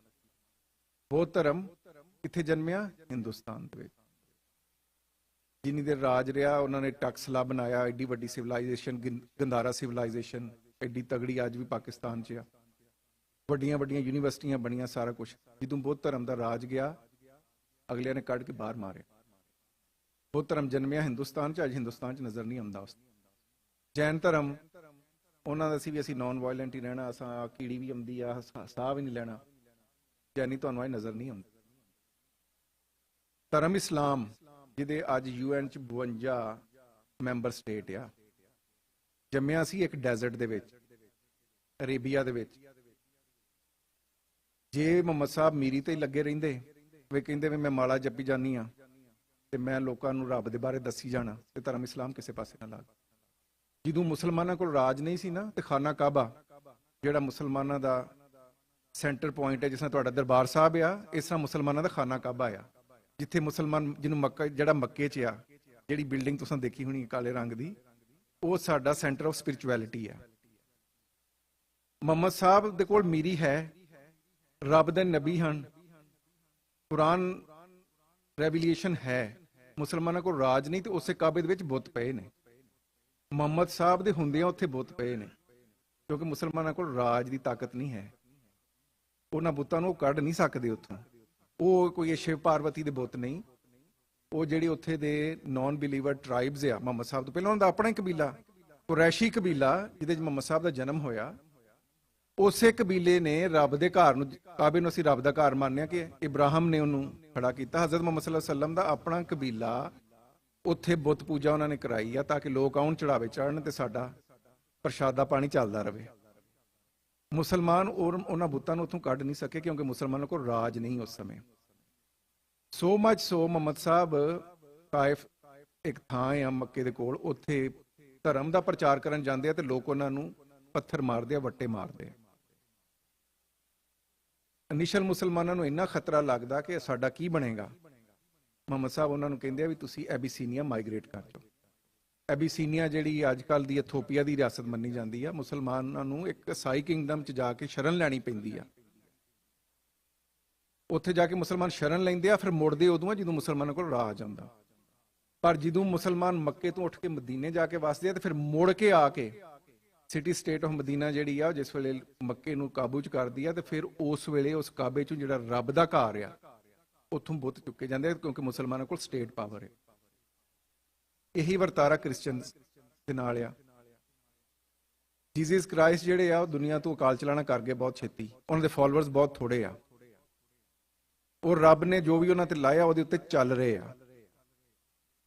ਜਿਹੜੀ ਰੋਮਨ ਐਮਪਾਇਰ ਉਹਨੂੰ ਇਹ ਗੱਲ ਵਾਰਾ ਨਹੀਂ ਖਾਂਦੀ, ਜਿਹੜੀ ਮੈਂ, ਕਿਉਂਕਿ ਮੈਂ ਕਨਵੈਨਸ਼ਨਲ ਗੱਲਾਂ ਨਹੀਂ ਕਰਨਾ ਚਾਹੁੰਦਾ, ਥੋੜਾ ਜਿਹਾ ਜਾ ਕੇ ਤੁਹਾਨੂੰ ਥੋੜੀ ਜਿਹੀ ਝਾਤ ਪਾਣੀ ਪੈਣੀ ਵੀ ਦੁਨੀਆ ਕਿੱਥੋਂ ਟੁਰੀ ਆ, ਦੂਸਰੇ ਧਰਮ ਕਿੱਥੋਂ ਟੁਰੇ ਆ, ਤੇ ਜਿਨ੍ਹਾਂ ਦੇ ਕੋਲ ਰਾਜ ਨਹੀਂ ਸੀ ਉਹਨਾਂ ਦਾ ਕੀ ਬਣਿਆ। ਰੋਮਨ ਐਮਪਾਇਰ ਨੂੰ ਇਹ ਡਰ ਹੈ ਕਿ ਜੋ ਇਹ ਫਿਲਾਸਫੀ ਛੱਡ ਕੇ ਗਿਆ, ਅਸਾਂ ਜੀਸਸ ਕ੍ਰਾਈਸਟ ਨੂੰ ਤਾਂ ਜਿਹੜਾ ਵਾ ਉਹ ਸਲੀਬ ਤੇ ਚਾੜ ਦਿੱਤਾ, ਕਰੂਸੀਫਾਈ ਕਰ ਦਿੱਤਾ, ਧਰਮ ਇਸਲਾਮ ਕਹਿੰਦਾ ਜਿਉਂਦਿਆਂ ਹੀ ਚੁੱਕ ਲਿਆ, ਪਰ ਜਿਹੜੀ ਉਹਦੀ ਟੀਚਿੰਗ ਆ ਉਹ ਸਟੇਟ ਲਈ ਖਤਰਨਾਕ ਆ। ਉਹਦੇ ਵਿੱਚ ਵਾਧਾ ਹੋ ਰਿਹਾ ਕਿਉਂਕਿ ਉਹਨੇ ਆਮ ਮਨੁੱਖੀ ਅਧਿਕਾਰਾਂ ਦੀ ਗੱਲ ਕੀਤੀ ਆ, ਹੱਕਾਂ ਦੀ ਗੱਲ ਕੀਤੀ ਆ। ਸਟੇਟ ਭੈਭੀਤ ਹੋ ਜਾਂਦੀ ਆ। ਇਹ ਸਾਨੂੰ ਹੁਣ ਇਹਨੂੰ ਕੰਟਰੋਲ ਕਰਨਾ ਚਾਹੀਦਾ, ਇਸ ਨੈਰੇਟਿਵ ਨੂੰ। ਉਹ ਕਹਿੰਦੇ ਆ ਵੀ ਕ੍ਰਿਸਚੀਅਨਟੀ ਮੁਕਾ ਤਾਂ ਨਹੀਂ ਸਕਦੇ, ਕ੍ਰਿਸਚੀਅਨਟੀ ਦਾ ਵਰਜਨ ਹੀ ਬਦਲ ਦਿਓ, ਲੋਕਾਂ ਨੂੰ ਇੱਕ ਅਜਿਹੀ ਕ੍ਰਿਸਚੀਅਨਟੀ ਬਣਾ ਕੇ ਦਿਓ ਜਿਹੜੀ ਸਟੇਟ ਨੂੰ ਸੂਟ ਕਰੇ, ਜਿਹੜੀ ਸਟੇਟ ਨੂੰ ਚੈਲੰਜ ਨਾ ਕਰੇ। ਇਸ ਵਾਸਤੇ ਉਹ ਇੱਕ ਸੇਂਟ ਪੌਲ ਨਾਂ ਦਾ ਇੱਕ ਬੰਦਾ ਰੋਮਨ ਐਮਪਾਇਰ ਘੱਲਦੀ ਆ ਉਸ ਥਾਂ ਤੇ ਜਿੱਥੇ ਜੀਸਸ ਦੇ ਮੰਨਣ ਵਾਲੇ ਆ। ਉਹ ਆ ਕਹਿੰਦੇ ਭਾਈ ਆ ਤੁਸੀਂ ਕਿਹੜੀ ਕ੍ਰਿਸਚੀਅਨਟੀ ਫੋਲੋ ਕਰਦੀ ਫਿਰਦੇ ਆ, ਜੀਸਸ ਨੇ ਤੇ ਇਦਾਂ ਦਾ ਕਿਹਾ ਹੀ ਕੁਛ ਨਹੀਂ। ਉਹ ਕਹਿੰਦੇ ਵੀ ਤੂੰ ਕੌਣ ਆ, ਤੈਨੂੰ ਤੁਸੀਂ ਜਾਣਦੇ ਹੀ ਨਹੀਂ, ਤੂੰ ਕਦੇ ਇੱਥੇ ਰਿਹਾ ਨਹੀਂ, ਕਦੇ ਉਹਦੇ ਨਾਲ ਬੈਠਾ ਨਹੀਂ, ਕਦੇ ਉਹਦੇ ਕੋਲ ਸਿੱਖਿਆ ਨਹੀਂ, ਅਸੀਂ ਉਹਦੇ ਨਾਲ ਬਹਿਣ ਵਾਲੇ, ਉਹਦੇ ਨਾਲ ਰਹਿਣ ਵਾਲੇ, ਉਹ ਤੋਂ ਸਿੱਖਣ ਵਾਲੇ ਆ। ਉਹ ਕਹਿੰਦਾ ਵੀ ਮੈਨੂੰ ਸੁਪਨੇ 'ਚ ਆ ਕੇ ਜੀਸਸ ਆ ਸਾਰੀ ਕ੍ਰਿਸਚੀਅਨਟੀ ਸਿਖਾ ਗਿਆ। ਮੈਂ ਤੁਹਾਨੂੰ ਕਥਾ ਕਹਾਣੀ ਨਹੀਂ ਸੁਣਾ ਰਿਹਾ, ਤੁਸੀਂ ਰਿਸਰਚ ਕਰਕੇ ਦੇਖੋ, ਜੇ ਗਲਤ ਸਾਬਤ ਹੋਏ ਮੈਨੂੰ ਜ਼ਰੂਰ ਪੁੱਛਿਓ। ਉਹ ਕਹਿੰਦੇ ਸੇਂਟ ਪੌਲ ਕਹਿੰਦਾ ਵੀ ਮੈਨੂੰ ਜੀਸਸ ਸੁਪਨੇ 'ਚ ਆ ਕੇ ਸਾਰੀ ਕ੍ਰਿਸਚੀਅਨਟੀ ਸਿਖਾ ਗਿਆ। ਇਹ ਜਿਹੜਾ ਧਰਮ ਤੁਸੀਂ ਫੋਲੋ ਕਰ ਰਹੇ ਹੋ ਨਾ, ਸਟੇਟ ਨੂੰ ਚੈਲੰਜ ਕਰਨ ਵਾਲਾ, ਇਹ ਧਰਮ ਠੀਕ ਨਹੀਂ ਹੈਗਾ। ਜੀਸਸ ਤੁਹਾਡੇ ਵਾਸਤੇ ਮਰਿਆ ਸੀ, ਤੁਹਾਨੂੰ ਹੁਣ ਕੋਈ ਕਾਰਜ ਕਰਨ ਦੀ ਲੋੜ ਨਹੀਂ, ਕਿਸੇ ਨੂੰ ਚੈਲੰਜ ਕਰਨ ਦੀ ਲੋੜ ਨਹੀਂ, ਤੁਸੀਂ ਸਿੱਧਾ ਸਵਰਗਾਂ 'ਚ ਜਾਣਾ। ਅੱਜ ਦੀ ਕ੍ਰਿਸਚੀਅਨਟੀ ਇਸ ਬਿਲੀਫ ਤੇ ਖੜੀ ਆ ਕਿ ਜੀਸਸ ਸਾਡੇ ਵਾਸਤੇ ਮਰਿਆ, ਅਸਾਂ ਸਾਰਿਆਂ ਨੇ ਸਿੱਧਾ ਸਵਰਗਾਂ ਜਾਣਾ। ਸਟੇਟ ਨੇ ਇੰਟਰਫੇਅਰ ਕਰਕੇ ਧਰਮ ਦਾ ਹੀ ਪਰਿਵਰਤਨ ਕਰਾ ਦਿੱਤਾ, ਉਹਦਾ ਵਰਜਨ ਹੀ ਬਦਲ ਦਿੱਤਾ, ਉਹਦੀ ਫਿਲਾਸਫੀ ਹੀ ਬਦਲ ਦਿੱਤੀ, ਕਿਉਂਕਿ ਸਟੇਟ ਕੋਲ ਪਾਵਰ ਹੈ। ਸੇਂਟ ਪੌਲ ਤੇ ਜਦੋਂ ਲੋਕਾਂ ਨੇ ਉੱਥੇ ਹਮਲਾ ਕੀਤਾ ਨਾ, ਉਹਨੇ ਇੱਕ ਕੋਈ ਪਛਾਣ ਪੱਤਰ ਕੱਢ ਕੇ ਦਿਖਾਇਆ ਵੀ ਮੈਂ ਰੋਮਨ ਐਮਪਾਇਰ ਦਾ ਸਿਟੀਜ਼ਨ ਆ, ਤੁਸੀਂ ਮੈਨੂੰ ਹੱਥ ਨਹੀਂ ਲਾ ਸਕਦੇ। ਉਹਨੂੰ ਸਿਪਾਹੀ ਬਚਾਉਣ ਲਈ ਆ ਗਏ। ਤੇ ਅੱਜ ਦੀ ਜਿਹੜੀ ਕ੍ਰਿਸਚੀਅਨਟੀ ਆ ਉਹ ਜੀਸਸ ਕ੍ਰਾਈਸਟ ਦੀ ਦਿੱਤੀ ਹੋਈ ਕ੍ਰਿਸਚੀਅਨਟੀ ਨਹੀਂ, ਸੇਂਟ ਪੌਲ ਦੀ ਦਿੱਤੀ ਹੋਈ ਕ੍ਰਿਸਚੀਅਨਟੀ ਆ, ਜਿਹਨੂੰ ਉਸ ਦੀ ਸਟੇਟ ਨੇ ਆਪਣੀ ਸੂਟੇਬਿਲਿਟੀ ਵਾਸਤੇ ਲਾਇਆ। ਇੰਗਲੈਂਡ ਤੋਂ ਮੈਂ ਆਇਆ, ਚਰਚ ਆਫ ਇੰਗਲੈਂਡ ਉੱਥੇ ਆ। ਕੈਥੋਲਿਕ ਕ੍ਰਿਸਚੀਅਨਟੀ ਪੂਰੀ ਦੁਨੀਆ ਤੇ ਰਾਜ ਕਰਦੀ ਸੀ। ਹਿੰਦੁਸਤਾਨ 'ਚ ਇੱਕ ਰਾਜਾ ਆਇਆ ਹੈਨਰੀ ਦਾ 8, ਉਸ ਵੇਲੇ ਉਹ ਵੀ ਕੈਥੋਲਿਕ ਰਾਜਾ ਸੀ। ਉਹਦੇ ਇੱਕ ਬੀਬੀ ਨਾਲ ਸਰੀਰਕ ਸੰਬੰਧ ਹੋ ਗਏ ਐਨ ਬੋਲੀਨ ਨਾਲ, ਤੇ ਉਹਨੇ ਕਿਹਾ ਵੀ ਮੈਂ ਇਹਦੇ ਨਾਲ ਵਿਆਹ ਕਰਨਾ। ਉਹਨਾਂ ਕਿਹਾ ਵੀ ਤੇਰੀ ਜਿਹੜੀ ਆ ਉਹ ਆਲਰੇਡੀ ਕੈਥਰੀਨ ਔਰਗਨ ਜਿਹੜੀ ਆ ਉਹ ਤੇਰੀ ਵਾਈਫ ਆ, ਉਹ ਕੈਥੋਲਿਕ ਪ੍ਰੈਕਟਿਸਿੰਗ ਕ੍ਰਿਸਚੀਅਨ ਆ, ਸਪੇਨ ਦੀ ਉਹ ਰਾਜ ਪਰਿਵਾਰ ਚੋਂ ਆ, ਇਹ ਕੰਮ ਨਹੀਂ ਤੂੰ ਕਰ ਸਕਦਾ। ਉਹਨੇ 2-3 ਵਾਰੀ ਪੌਪ ਨੂੰ ਕਿਹਾ ਵੀ ਤੂੰ ਮੇਰੀ ਜਿਹੜੀ ਡਿਵੋਰਸ ਆ ਉਹਦੀ ਡਿਕਰੀ ਕਰ। ਉਹਨੇ ਕਿਹਾ ਮੈਂ ਨਹੀਂ ਕਰਨਾ। ਸਟੇਟ ਕੋਲ ਕਿਉਂਕਿ ਪਾਵਰ ਸੀ, ਉਹਨੇ ਕਿਹਾ ਜਾ ਚੱਕ ਆਪਣਾ ਝੋਲਾ, ਮੈਂ ਨਹੀਂ ਮੰਨਦਾ ਤੇਰੀ ਪੌਪਸ਼ਿਪ ਨੂੰ। ਅੱਜ ਤੋਂ ਬਾਅਦ ਮੈਂ ਹੀ ਇਸ ਦੇਸ਼ ਦਾ ਰਾਜਾ ਵਾਂ ਤੇ ਮੈਂ ਆਪਣਾ ਚਰਚ ਬਣਾ ਰਿਹਾ, ਚਰਚ ਆਫ ਇੰਗਲੈਂਡ। ਸੋ ਮੈਂ ਧਰਮ ਦਾ ਤੇ ਸਿਆਸਤ ਦਾ ਦੋਵਾਂ ਦਾ ਮੁਖੀ ਮੈਂ ਵਾਂ। ਮੈਂ ਪੌਪ ਦੀ ਪਾਵਰ ਵੀ ਯੂਜ਼ ਕਰਾਂਗਾ ਤੇ ਰਾਜੇ ਦੀ ਵੀ ਕਰਾਂਗਾ, ਤੇ ਮੈਂ ਆਪਣੀ ਜਿਹੜੀ ਸ਼ਾਦੀ ਆ, ਮੈਰਿਜ ਆ, ਉਹਨੂੰ ਮੈਂ ਆਪੀ ਖਤਮ ਕਰਨਾ। ਉੱਥੋਂ ਚਰਚ ਆਫ ਇੰਗਲੈਂਡ ਚੱਲਿਆ। ਸੋ ਜਿਹੜੀ ਮੈਂ ਆਪ ਜੀ ਨੂੰ ਬੇਨਤੀ ਕਰ ਰਿਹਾ ਵਾਂ, ਕੋਈ ਕਨਵੈਨਸ਼ਨਲ ਗੱਲਬਾਤ ਨਹੀਂ ਹੈਗੀ, ਮੈਨੂੰ ਪਤਾ ਵਾ, ਨਾ ਇਹ ਤੇ ਕੁਝ ਜਕਾਰੇ ਛੁੱਟਣੇ ਆ, ਪਰ ਸਮਝਾਉਣ ਦੀ ਕੋਸ਼ਿਸ਼ ਇਹ ਕਰ ਰਿਹਾ ਕਿ ਸਟੇਟ ਦੇ ਕੋਲ ਪਾਵਰ ਆ ਕਿ ਉਹ ਧਰਮ ਨੂੰ ਟਵਿਸਟ ਕਰ ਸਕਦਾ। ਸਟੇਟ ਕੋਲ ਪਾਵਰ ਹੈ, ਉਹ ਨੈਰੇਟਿਵ ਬਣਾ ਸਕਦੀ ਆ। ਸਟੇਟ ਕੋਲ ਪਾਵਰ ਹੈ, ਤੁਹਾਡੀ ਜ਼ੁਬਾਨ ਬਦਲ ਸਕਦੀ ਆ। ਸਟੇਟ ਕੋਲ ਪਾਵਰ ਹੈ, ਤੁਹਾਡੀ ਇਕਨੋਮੀ ਨੂੰ, ਤੁਹਾਡੀ ਪੋਲਿਟਿਕਸ ਨੂੰ, ਤੁਹਾਡੇ ਧਰਮ ਨੂੰ, ਹਰ ਸ਼ੈ ਸਟੇਟ ਕੰਟਰੋਲ ਕਰਦੀ ਆ। ਜੇ ਮੁਹੰਮਦ ਸਾਹਿਬ ਮਾਲਾ ਜਪਦੇ ਰਹਿੰਦੇ ਤੇ ਲੋਕਾਂ ਨੂੰ ਕਹਿੰਦੇ ਨਾ ਜਾ ਕੇ ਜਿੱਥੇ ਜਿੱਥੇ ਮੁਸਲਮਾਨ ਦੇ ਜ਼ੁਲਮ ਹੁੰਦਾ ਉੱਥੇ ਜਾ ਕੇ ਆਪਣਾ ਰਾਜ ਸਥਾਪਿਤ ਕਰੋ, ਤੇ ਅੱਜ 52 ਮੁਸਲਮਾਨਾਂ ਦੇ ਦੇਸ਼ ਨਾ ਹੁੰਦੇ ਦੁਨੀਆ 'ਚ। ਧਰਮ ਉੱਥੇ ਹੀ ਆਉਂਦਾ, ਉੱਥੇ ਡੈਜ਼ਰਟ 'ਚ ਹੀ ਮੁੱਕ ਜਾਂਦਾ। ਸੋ ਜੇ ਖਾਲਸਾ ਰਾਜ ਕਾਇਮ ਨਾ ਹੋਇਆ ਤੇ ਧਰਮ ਤੇ ਅੱਗੇ ਬੇਸ਼ੁਮਾਰ ਹਮਲੇ ਆ। ਸੋ ਆਪਾਂ ਨੂੰ ਇਹਦੇ ਬਾਰੇ ਸੋਚਣਾ ਚਾਹੀਦਾ ਕਿ ਸ਼ਹੀਦੀਆਂ ਨੂੰ ਕਿਸੇ ਨਾ ਕਿਸੇ ਪਾਸੇ ਲਾਣਾ ਚਾਹੀਦਾ। ਗੁਰੂ ਅਰਜਨ ਸਾਹਿਬ ਦੀ ਸ਼ਹੀਦੀ ਦਾ ਵੀ ਇਹ ਦਿਹਾੜਾ ਆ। ਗੁਰੂ ਸਾਹਿਬ ਦੇ ਇਹੀ ਪੀਰੀਅਡ ਆ, ਇਹੀ ਦਿਨ ਆਉਂਦੇ ਆ ਜੂਨ ਦੇ, ਜਦੋਂ ਗੁਰੂ ਸਾਹਿਬ ਦੀ ਸ਼ਹੀਦੀ ਦੀ ਗੱਲ ਕਰਨੇ। ਹੁਣ ਗੁਰੂ ਸਾਹਿਬ ਦੀ ਕੱਲ ਹੀ ਮੈਂ ਉੱਥੇ ਸੈਨ ਫਰਾਂਸਿਸਕੋ 'ਚ ਰੈਲੀ 'ਚ ਵੀ ਕਿਹਾ ਸੀ, ਗੁਰੂ ਅਰਜਨ ਦੇਵ ਦੀ ਸ਼ਹੀਦੀ ਨੂੰ ਅਸੀਂ ਚੰਦੂ ਨਾਲ ਜੋੜ ਦਿੰਨੇ ਆ। ਅਸੀਂ ਗੁਰੂ ਸਾਹਿਬ ਦਾ ਸਟੇਚਰ ਬਹੁਤ ਥੱਲੇ ਕਰ ਦਿੰਨੇ ਆ, ਕਦੇ ਖੋਜਿਆ ਹੀ ਨਹੀਂ। ਗੁਰੂ ਸਾਹਿਬ ਦੇ ਜਿਹੜੇ ਆਖਰੀ ਸ਼ਬਦ ਆ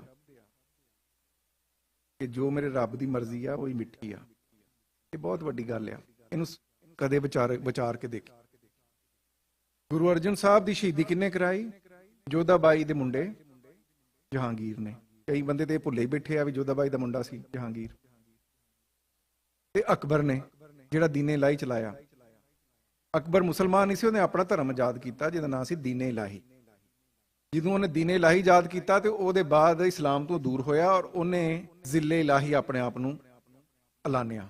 ਜ਼ਿਲੇ ਇਲਾਹੀ ਰੱਬ ਦਾ ਸਾਇਆ, ਯਾਨੀ ਦੁਨੀਆ ਤੇ ਰੱਬ ਹੈ ਤੇ ਉਹ ਬਾਦਸ਼ਾਹ ਵਾ।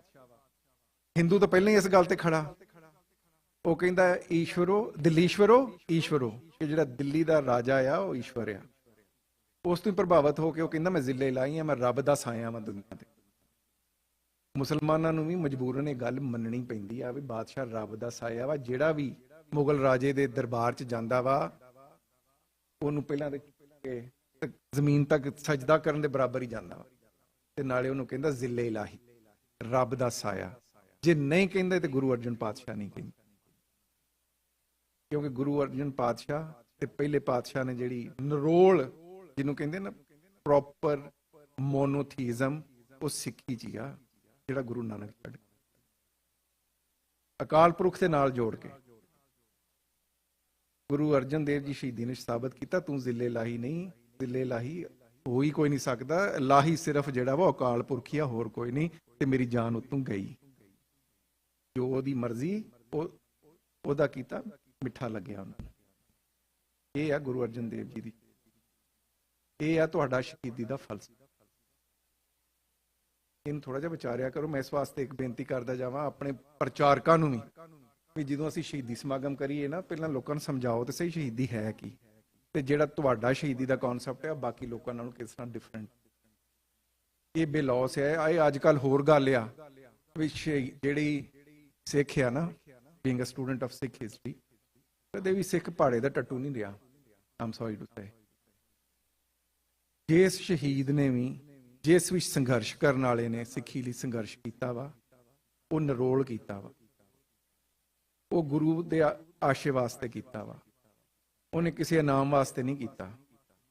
ਅੱਜ ਕੱਲ ਅਸੀਂ ਵੈਸੇ ਕਹਿ ਦਿੰਦੇ ਆ ਫਲਾਣਾ ਕੰਮ ਕਰੋ, ਆਹ ਕਰੋ, ਤੁਹਾਨੂੰ ਇੰਨੇ ਲੱਖ ਇਨਾਮ ਦੇਵਾਂਗੇ, ਉਹਨੇ ਲੱਖ ਇਨਾਮ ਦੇਵਾਂਗੇ, ਤੇ ਸ਼ਹੀਦੀ ਦੇ ਸਰੋਪੇ ਵੀ ਅਸੀਂ ਇੰਝ ਵੰਡਨੇ ਆ ਜਿਸ ਤਰ੍ਹਾਂ ਬਸ ਗੋਲੀਆਂ ਟਾਫੀਆਂ ਹੋਣ। ਆਪਣੀ ਟ੍ਰੈਡੀਸ਼ਨ ਨੂੰ ਰਿਵਾਈਵ ਕਰਨਾ ਪੈਣਾ, ਇਹ ਗੱਲ ਸਾਨੂੰ ਸੋਚਣ ਦੀ ਲੋੜ ਹੈ। ਹੁਣ ਆਪਾਂ ਆਈਏ 84। ਤੁਸੀਂ ਇੱਥੇ ਕਿਹੜਾ ਬੰਦਾ ਬੈਠਾ ਜਿਹਨੂੰ 84 ਦਾ ਨਹੀਂ ਪਤਾ? ਹਰ ਬੰਦੇ ਨੂੰ ਪਤਾ। ਜੇ ਮੈਂ ਫੇਰ ਜਾਵਾਂ ਇੰਦਰਾ ਗਾਂਧੀ ਕੌਣ ਸੀ, ਸੰਤਾਂ ਦੇ ਬਾਰੇ ਕਵਾਂ, ਬਹੁਤ ਵਾਰੀ ਮੇਰੇ ਬਹੁਤ ਸਾਰੇ ਪੁਰਾਣੇ ਲੈਕਚਰ ਵੀ ਆ, ਹੋਰ ਲੋਕਾਂ ਦੇ ਵੀ, ਪਰ ਅਸੀਂ ਉਹਨਾਂ ਸ਼ਹੀਦੀਆਂ ਨੂੰ ਸਮਰਪਿਤ ਹੋ ਕੇ ਕਰ ਕੀ ਰਹੇ ਹਾਂ, ਇਹ ਸੋਚਣ ਦੀ ਲੋੜ। ਇੰਡੀਅਨ ਸਰਕਾਰ ਨੇ ਇੰਨਾ ਭੰਡੀ ਪ੍ਰਚਾਰ ਕੀਤਾ, ਪਰ ਉਹ ਭੰਡੀ ਪ੍ਰਚਾਰ ਜਿਹੜਾ ਵਾ ਉਹ ਕਾਮਯਾਬ ਵੀ ਹੋਇਆ, ਇਹ ਨਹੀਂ ਕਾਮਯਾਬ ਨਹੀਂ ਹੋਇਆ, ਪਰ ਉਹਨੂੰ ਹੁਣ ਰਿਵਰਸ ਗੇਅਰ ਲਾਇਆ ਤੁਹਾਡੀ ਐਫ। ਪਰਸੋਂ ਮੈਂ ਯੂਨਾਈਟਿਡ ਸਟੇਟਸ ਕਾਂਗਰਸ ਦੇ ਵਿੱਚ, ਅਸੀਂ ਡਾਕਟਰ ਪ੍ਰੀਤਪਾਲ ਸਿੰਘ ਇੱਥੇ ਬੈਠੇ ਆ, ਅਮਰੀਕਨ ਗੁਰਦੁਆਰਾ ਪਰ ਆਪਣੇ ਸਿੱਖ ਕਾਂਗਰੈਸ਼ਨਲ ਕਾਕਸ ਕਮੇਟੀ ਤੇ ਈਸਟ ਕੋਸਟ ਕੋਆਰਡੀਨੇਸ਼ਨ ਕਮੇਟੀ ਨੇ ਉੱਥੇ ਹਾਊਸ ਦੇ ਵਿੱਚ ਅਰਦਾਸ ਕਰਵਾਈ। ਅਮਰੀਕਾ ਦਾ ਪਾਰਲੀਮੈਂਟ ਪਹਿਲਾ ਪਾਰਲੀਮੈਂਟ ਹੈ ਦੁਨੀਆ ਦੇ ਵਿੱਚ, ਹੋਰ ਕਿਤੇ ਨਹੀਂ ਹੋਈ। ਅਮਰੀਕਾ ਦੇ ਪਾਰਲੀਮੈਂਟ ਕਾਂਗਰਸ ਦੇ ਵਿੱਚ ਸ਼ਹੀਦਾਂ ਨੂੰ ਸਮਰਪਿਤ ਅਰਦਾਸ। ਇਸ ਵਾਸਤੇ ਪੂਰੀ ਅਮਰੀਕਨ ਸੰਗਤ, ਇੱਥੇ ਦੇ ਲੈਜਿਸਲੇਟਰ ਤੇ ਸਾਡੀ ਸਿੱਖ ਕਾਕਸ ਕਮੇਟੀ ਵਧਾਈ ਦੀ ਪਾਤਰ ਹੈ।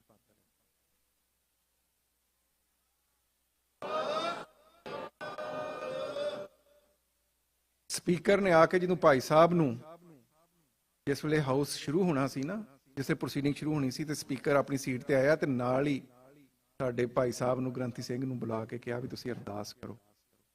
ਜਦ ਸਪੀਕਰ ਇਸ ਮੁਲਕ ਦੀ ਪਾਰਲੀਮੈਂਟ ਸਭ ਤੋਂ ਸੁਪਰੀਮ ਪਾਰਲੀਮੈਂਟ ਹੈ, ਸੋਵਰਨ ਪਾਰਲੀਮੈਂਟ ਹੈ, ਉਹਦੇ ਵਿੱਚ ਜਦੋਂ ਭਾਈ ਸਾਹਿਬ ਨੇ ਸਮੂਹ ਸ਼ਹੀਦਾਂ ਨੂੰ ਸ਼ਰਧਾਂਜਲੀ ਦਿੱਤੀ ਨਾ, ਤੇ ਮੇਰੀ ਰੂਹ ਨੇ ਬਾਬਾ ਸੰਤ ਜਰਨੈਲ ਸਿੰਘ ਖਾਲਸਾ ਪਿੰਡਾਂ ਵਾਲਿਆਂ ਨੂੰ ਦੱਸਿਆ ਕਿ ਅਸੀਂ ਤੁਹਾਨੂੰ ਭੁੱਲੇ ਨਹੀਂ। ਜਿਨ੍ਹਾਂ ਨੇ ਤੁਹਾਨੂੰ ਵੱਖਵਾਦੀ, ਅੱਤਵਾਦੀ ਐਲਾਨਿਆ, ਅੱਜ ਉਹਨਾਂ ਦੇ ਮੂੰਹ ਤੇ ਚੰਡ ਪਈ ਆ, ਕਿਉਂਕਿ ਅੱਜ ਇਸ ਪਾਰਲੀਮੈਂਟ ਦੇ ਵਿੱਚ ਤੁਹਾਡੇ ਲਈ ਅਰਦਾਸ। ਡਾਕਟਰ ਅਮਰਜੀਤ ਸਿੰਘ ਇੱਥੇ ਬੈਠੇ ਆ। ਕਦੇ ਅਸੀਂ ਉਸ ਯੂਨਾਈਟਿਡ ਸਟੇਟਸ ਕਾਂਗਰਸ ਦੇ ਅੱਗੇ ਜਦੋਂ ਸਮਾਗਮ ਕਰਦੇ ਸੀ ਤੇ ਉਹਦੇ ਬਾਹਰ ਖਾਲਿਸਤਾਨ ਜ਼ਿੰਦਾਬਾਦ ਦਾ ਨਾਰਾ ਲਾਉਂਦੇ ਸਨ। ਉਸ ਦਿਨ ਪਹਿਲੀ ਵਾਰੀ ਮੈਨੂੰ ਆਜ਼ਾਦ ਹੋਇਆ ਕਿ ਮੈਂ ਉਸ ਪਾਰਲੀਮੈਂਟ ਦੇ ਵਿੱਚ ਖਲੋ ਕੇ ਖਾਲਿਸਤਾਨ ਜ਼ਿੰਦਾਬਾਦ ਦਾ ਨਾਰਾ। ਇਹ ਕੰਮ ਐਡੇ ਸੌਖੇ ਨਹੀਂ, ਇਹਦੇ ਵਾਸਤੇ ਬਹੁਤ ਸਾਰੀਆਂ ਜਨਰੇਸ਼ਨਸ ਨੇ ਸੈਕਰੀਫਾਈਸ ਕੀਤਾ, ਕਈ ਸਾਲ ਇਹਦੇ ਪਿੱਛੇ ਲੱਗੇ ਆ ਤੇ ਇਹ ਸਟੇਜ ਆਈ। ਸਾਡਾ ਦੁਖਾਂਤ ਅੱਜ ਦੁਨੀਆ ਤੱਕ ਪਹੁੰਚਿਆ ਵਾ। ਔਰ ਉੱਥੇ ਜਿਹੜੇ ਕਾਂਗਰਸਮੈਨ ਆਏ ਸੀ, ਟੀਵੀ 84 ਨੇ ਸਾਰਾ ਰਿਕਾਰਡ ਕੀਤਾ ਜੋ ਕੁਝ ਉਹਨਾਂ ਨੇ ਉੱਥੇ ਕਿਹਾ, ਉਹ ਤੁਸੀਂ ਸੁਣੋ। ਇੱਕ ਜ਼ਮਾਨਾ ਸੀ ਜਦੋਂ ਅਸੀਂ ਕਾਂਗਰਸ ਦੇ ਨਾਲ ਗੱਲ ਕਰਨ ਜਾਂਦੇ ਸੀ, ਕਾਂਗਰਸਮੈਨਾਂ ਨਾਲ, ਤੇ ਬਹੁਤ ਔਖਾ ਸੀ ਗੱਲ ਕਰਨਾ। ਪਿਛਲੇ ਜਦੋਂ ਦਾ ਇਹ ਸਿੱਖ ਕਾਕਸ ਸ਼ੁਰੂ ਹੋਇਆ, ਉਸ ਤੋਂ ਪਹਿਲਾਂ ਦਾ ਮੈਂ ਵੀ ਇਸ ਪ੍ਰੋਸੈਸ 'ਚ ਇਨਵੋਲਵ ਹਾਂ, ਜਿਹੜੀ ਮੇਰੀ ਛੋਟੀ ਮੋਟੀ ਸੇਵਾ ਕਰਦਾ ਰਹਿਣਾ। ਮੇਨ ਤਾਂ ਡਾਕਟਰ ਪ੍ਰੀਤਪਾਲ ਸਿੰਘ ਹੀ ਹੈ। ਬਹੁਤ ਔਖਾ ਸੀ ਜਦੋਂ ਕਾਕਸ ਬਣਿਆ ਤੇ ਨਰਪੁਮਾ ਰਾਓ ਜਿਹੜੀ ਇੰਡੀਅਨ ਐਂਬੈਸੇਡਰ ਆ, ਉਹ ਇੱਕ ਕਾਂਗਰਸਮੈਨ ਦੇ ਕੋਲ ਗਈ। ਇਹ ਲੋਕ ਨੇ ਜਿਨ੍ਹਾਂ ਦਾ ਖਾਲਿਸਤਾਨੀ ਬੈਕਗਰਾਉਂਡ ਆ। ਕਾਕਸ ਨਹੀਂ ਬਣਨਾ ਚਾਹੀਦਾ। ਜੇ ਹਿੰਦੂ ਕਾਕਸ ਆਪਣਾ ਇੰਡੀਅਨ ਕਾਕਸ ਆ ਤੇ ਸਿੱਖ ਕਾਕਸ ਦੀ ਕੀ ਲੋੜ ਹੈ? ਕਿਉਂਕਿ ਉਹਨਾਂ ਨੂੰ ਪਤਾ ਸੀ ਅਲਟੀਮੇਟ ਪੀੜ ਜਿਹੜੀ ਸੀ ਉਹ ਇਹ ਨਹੀਂ ਸੀ ਕਿ ਸਿੱਖਾਂ ਦਾ ਕਾਕਸ ਬਣ ਜਾਏਗਾ, ਤੁਹਾਡੀ ਵੱਖਰੀ ਹੋਂਦ ਸਥਾਪਿਤ ਹੋਏਗੀ। ਇਸ ਚੀਜ਼ ਦਾ ਰੌਲਾ ਸੀ। ਇਹ ਹੋਰ ਗੱਲ ਹੈ ਵੀ ਪਿਛਲੇ ਸਾਲ ਉਹਨਾਂ ਨੇ ਆਪਣਾ ਹਿੰਦੂ ਕਾਕਸ ਬਣਾਇਆ ਵਾ। ਇੰਡੀਅਨ ਕਾਕਸ ਦੇ ਹੁੰਦਿਆਂ ਹੋਇਆਂ ਵੀ ਉਹਨਾਂ ਆਪਣਾ ਹਿੰਦੂ ਕਾਕਸ ਇੱਥੇ ਬਣਾ ਲਿਆ ਵਾ। ਪਰ ਹੁਣ ਸਮਾਂ ਇਦਾਂ ਦਾ ਬਣਦਾ ਜਾ ਰਿਹਾ ਵੀ ਸਾਡਾ ਹੁਣ ਕੰਮ ਬਹੁਤ ਨੇੜੇ ਆ। ਜੋ ਕੁਛ ਹੈ ਪਿੱਛੇ 'ਚ 3 ਦਿਨ ਦਾ ਤਮਾਸ਼ਾ ਲੱਗਾ ਉੱਥੇ ਹਿੰਦੁਸਤਾਨ 'ਚ, ਉਹਨੇ ਇੰਡੀਆ ਨੂੰ ਪੂਰੀ ਦੁਨੀਆ 'ਚ ਐਕਸਪੋਜ਼ ਕਰ ਦਿੱਤਾ ਵਾ ਕਿ ਇੰਡੀਆ ਕਿੰਨਾ ਕੁ ਤਗੜਾ ਵਾ, ਉਹਦੀਆਂ ਫਾਲਟ ਲਾਈਨਸ ਕੀ ਆ। ਅਮਰੀਕਨ ਇਸਟੈਬਲਿਸ਼ਮੈਂਟ ਜਿਹੜੀ ਬੜੇ ਲੰਮੇ ਸਮੇਂ ਤੋਂ ਇਸ ਐਫਰਟ 'ਚ ਲੱਗੀ ਸੀ ਕਿ ਅਸੀਂ ਕਿਸੇ ਨਾ ਕਿਸੇ ਤਰ੍ਹਾਂ ਇੰਡੀਆ ਨੂੰ ਚੀਨ ਦੇ ਮੁਕਾਬਲੇ 'ਚ ਖਿਲਾਰਨਾ, ਕਿਉਂਕਿ ਇਹਨਾਂ ਦਾ ਜਿਹੜਾ ਵੱਡਾ ਮੇਜਰ ਏਮ ਆ ਉਹ ਚੀਨ ਆ। ਅਮਰੀਕਨ ਫੋਰਨ ਪਾਲਿਸੀ ਦਾ ਜਿਹੜਾ ਸਭ ਤੋਂ ਇਸ ਵਕਤ ਫੋਰਨ ਪਾਲਿਸੀ ਚੈਲੰਜ ਆ ਉਹ ਚੀਨ ਦੇ ਪ੍ਰਭਾਵ ਨੂੰ ਕੰਟਰੋਲ ਕਰਨਾ। ਪਿਛਲੇ 15-20 ਸਾਲ ਇਹਨਾਂ ਨੇ ਇੰਡੀਆ ਨੂੰ ਬਲੈਂਕ ਚੈੱਕ ਲਿਖ ਕੇ ਦਿੱਤੇ, ਹਰ ਤਰ੍ਹਾਂ ਨਾਲ ਸਪੋਰਟ ਕੀਤਾ। ਉੱਥੋਂ ਬੰਦਿਆਂ ਨੂੰ ਲਿਆ ਕੇ ਇੱਥੇ ਸੈਟਲ ਕਰਨ ਦੀ ਗੱਲ ਹੋਵੇ, ਕੰਟਰੈਕਟਸ ਦੀ ਗੱਲ ਹੋਵੇ, ਟੈਕਨੋਲੋਜੀ ਟ੍ਰਾਂਸਫਰ ਦੀ ਗੱਲ ਹੋਵੇ, ਟ੍ਰੇਡ ਏਡ ਟਾਈਜ਼ ਦੀ ਗੱਲ ਹੋਵੇ, ਬਹੁਤ ਜ਼ਿਆਦਾ ਸਪੋਰਟ ਕੀਤਾ। ਪਰ ਇਹ ਜਿਹੜਾ 3 ਦਿਨ ਦਾ ਤਮਾਸ਼ਾ ਚੱਲਿਆ ਨਾ, ਜਿਹੜਾ ਮੈਂ ਸਮਝਦਾ ਕਿ ਇੰਡੀਆ ਪਾਕਿਸਤਾਨ ਦਾ ਤਮਾਸ਼ਾ ਨਹੀਂ ਸੀ, ਇਹ ਚਾਈਨਾ US ਦਾ ਤਮਾਸ਼ਾ ਸੀ। ਉਹ 'ਚ ਅਮਰੀਕਾ ਨੂੰ ਪਤਾ ਲੱਗ ਗਿਆ ਵੀ ਅਸੀਂ ਗਲਤ ਮੁਲਕ ਤੇ ਗਲਤ ਲੀਡਰਸ਼ਿਪ ਤੇ ਇਨਵੈਸਟ। ਅਸੀਂ ਇਹਨਾਂ ਨੂੰ ਬੜੀ ਵਾਰੀ ਜਿੰਨੀ ਕੁ ਸਾਡੀ ਅਪਰੋਚ ਆ, ਇੱਥੇ ਜਿਹੜੇ ਹਾਊਸਿਸ ਆ ਜਿਨ੍ਹਾਂ ਦਾ ਇਨਫਲੂਐਂਸ ਹੈ ਉਹਨਾਂ ਨੂੰ ਸਮਝਾਉਂਦੇ ਸੀ ਤੁਸੀਂ ਗਲਤ ਬੰਦਿਆਂ ਤੇ ਇਨਵੈਸਟ ਕਰ ਰਹੇ ਹੋ, ਇਹ ਕਦੇ ਚੀਨ ਦੇ ਮੁਕਾਬਲੇ 'ਚ ਖੜੇ ਨਹੀਂ ਹੋ ਸਕਦੇ। ਵਿਸ਼ਵ ਗੁਰੂ ਜਿਹੜਾ ਵਾ ਉਹ ਕਹਿੰਦਾ ਜੀ ਮੈਂ ਵਿਸ਼ਵ ਗੁਰੂ ਹਾਂ। ਭਾਈ ਗੱਬਰ ਸਿੰਘ ਚਾਹ ਵਾਲਾ ਉਹ ਕਹਿੰਦਾ ਮੈਂ ਦੁਨੀਆ ਦੇ ਮਸਲੇ ਮੁਕਾਨਾ ਵਾਂ। ਯੂਕਰੇਨ ਤੇ ਰਸ਼ੀਆ ਦੀ ਜੰਗ ਦੇ ਵਿੱਚ ਮੈਂ ਉੱਥੇ ਪਰਮਾਣੂ ਹਥਿਆਰ ਵਰਤਣ ਲੱਗੇ ਸੀ, ਮੈਂ ਯੁੱਧ ਵਿਰਾਮ ਕਰਾਉਣ ਦੀ ਕੋਸ਼ਿਸ਼ ਕੀਤੀ, ਮੇਰੀ ਵਜ੍ਹਾ ਤੋਂ ਪਰਮਾਣੂ ਹਥਿਆਰ ਨਹੀਂ ਵਰਤੇ ਗਏ। ਤੇ ਭਾਈ ਚਾਹ ਵਾਲੇ ਦੀ ਜੰਗ ਦਾ ਫੈਸਲਾ ਇੱਥੇ ਵਾਸ਼ਿੰਗਟਨ DC 'ਚ ਹੋਇਆ। ਇੱਕ ਟਵੀਟ ਨੇ ਹੀ ਸਰੈਂਡਰ ਕਰਾ ਦਿੱਤਾ। ਸੋ ਇਹ ਤੋਂ ਸਾਨੂੰ ਸਮਝਣਾ ਚਾਹੀਦਾ ਕਿ ਉਹਨਾਂ ਜਿਨ੍ਹਾਂ ਨੇ ਭਾਈ ਚਾਹ ਵਾਲੇ ਕੋਲ ਸਰੈਂਡਰ ਕਰਾਇਆ ਨਾ, ਅੱਜ ਤੁਹਾਡੇ ਨਾਲ ਖਲੋਤੇ ਨੇ ਕਾਂਗਰਸ 'ਚ ਆ ਕੇ 12-13 ਕਾਂਗਰਸਮੈਨ ਐਵੇਂ ਨਹੀਂ ਕਹਿ ਕੇ ਗਏ ਕਿ ਅਸੀਂ ਤੁਹਾਡੇ ਨਾਲ ਖੜੇ ਹਾਂ, ਤੁਹਾਡੇ ਨਾਲ ਜੋ ਵਿਤਕਰੇ ਹੋਏ ਆ, ਤੁਹਾਡੇ ਨਾਲ ਜੋ ਜ਼ੁਲਮ ਹੋਇਆ ਉਹਨਾਂ ਨੂੰ ਇਕਨੋਲੇਜ ਕਰਨੇ ਆ। ਹਵਾ ਦਾ ਰੁਖ ਬਦਲ ਰਿਹਾ ਵਾ, ਦੁਨੀਆ ਦੀ ਡਾਇਰੈਕਸ਼ਨ ਬਦਲ ਰਹੀ ਆ। ਪਰ ਸੋਚਣ ਦੀ ਗੱਲ ਇਹ ਹੈ ਕਿ ਕੀ ਅਸੀਂ ਤਿਆਰ ਹਾਂ? ਸਾਨੂੰ ਆਪਣੀ ਤਿਆਰੀ ਬਾਰੇ ਸੋਚਣਾ ਚਾਹੀਦਾ। 47 'ਚ ਵੀ ਇਦਾਂ ਦੀ ਸਿਚੁਏਸ਼ਨ। ਤੁਹਾਡੀਆਂ ਜਿਹੜੀਆਂ ਸੇਵਾਵਾਂ ਬ੍ਰਿਟਿਸ਼ ਐਮਪਾਇਰ ਲਈ ਸੀ ਉਹਨੂੰ ਅਗਲਿਆਂ ਨੇ ਸਿਰ ਮੱਥੇ ਤੇ ਰੱਖੀ। ਮਾਰਸ਼ਲ ਪਲਾਨ ਆਇਆ, ਦੁਨੀਆ ਦੀ ਰੀਕਲੋਨਲਾਈਜੇਸ਼ਨ ਸ਼ੁਰੂ ਹੋਈ। ਇਹ ਜਿਹੜਾ ਝੂਠਾ ਜਿਹਾ ਨੈਰੇਟਿਵ ਪੜਾਇਆ ਜਾਂਦਾ ਨਾ ਪਾਕਿਸਤਾਨ ਦੀ ਇੰਡੀਆ ਦੀ ਹਿਸਟਰੀ 'ਚ, ਸਭ ਬਕਵਾਸ ਆ। ਵੀ ਗਾਂਧੀ ਨੇ ਡਾਂਡੀ ਮਾਰਚ ਕਰ ਦਿੱਤਾ ਤੇ ਜਿਨਾਹ ਸਾਹਿਬ ਨੇ ਪਾਕਿਸਤਾਨ ਜਿੱਤ ਲਿਆ, ਇਟਸ ਆਲ ਬੁਲਸ਼ਿਟ। ਇਦਾਂ ਦੀ ਕੋਈ ਗੱਲ ਨਹੀਂ। ਵਰਲਡ ਵਾਰ ਦੇ ਬਾਅਦ ਬ੍ਰਿਟਨ ਔਰ ਫਰਾਂਸ ਦੋਵਾਂ ਦੀ ਇਕਨੋਮੀ ਇੰਨੀ ਜਿਹੜੀ ਸੀ ਉਹ ਡਿੱਗ ਚੁੱਕੀ ਸੀ ਕਿ ਕਾਲੋਨੀਜ਼ ਨੂੰ ਸਾਂਭਣਾ ਉਹਨਾਂ ਦੇ ਵਾਸਤਾ ਰੋਕ ਨਹੀਂ ਸੀ। ਇਸੇ ਮੁਲਕ ਨੇ ਜਿਹਦੇ ਤੁਸੀਂ ਵਸਨੀਕ ਹੋ, ਇਹਨਾਂ ਨੇ ਮਾਰਸ਼ਲ ਪਲਾਨ ਦਿੱਤਾ। ਮਾਰਸ਼ਲ ਪਲਾਨ ਇਹ ਸੂਰਤ 'ਚ ਦਿੱਤਾ ਵੀ ਤੁਸੀਂ ਜਿੰਨੀਆਂ ਕਾਲੋਨੀਜ਼ ਆ ਉਹਨਾਂ ਨੂੰ ਖਾਲੀ ਕਰੋ ਤੇ ਜਿਹੜੀਆਂ ਤੁਹਾਡੀਆਂ ਮੇਨ ਲੈਂਡ ਆ ਉੱਥੇ ਰਾਜ ਕਰੋ। ਉਹਦੇ ਨਤੀਜੇ ਡੀਕਲੋਨਲਾਈਜੇਸ਼ਨ ਪ੍ਰੋਸੈਸ ਦੇ ਨਤੀਜੇ 'ਚ ਦੁਨੀਆ 'ਚ 100 ਤੋਂ ਜ਼ਿਆਦਾ ਨਵੀਆਂ ਸਟੇਟਸ ਬਣੀ। ਸੋ ਫੈਸਲਾ ਉਦੋਂ ਵੀ ਇੱਥੋਂ ਹੋਇਆ ਸੀ, ਅੱਜ ਵੀ ਫੈਸਲਾ ਇੱਥੋਂ ਹੀ ਹੋਣਾ। ਪਰ ਉਸ ਸਮੇਂ ਜਿਸ ਵੇਲੇ ਫੈਸਲਾ ਹੋ ਰਿਹਾ ਸੀ ਤੇ ਆਪਣੀ ਉਦੋਂ ਦੀ ਹਾਲਤ ਦੇਖੋ। ਜਿਨਾਹ ਨੂੰ ਫਿਕਰ ਆ ਕਿ ਉਹਨੇ ਪਾਕਿਸਤਾਨ ਲੈਣਾ।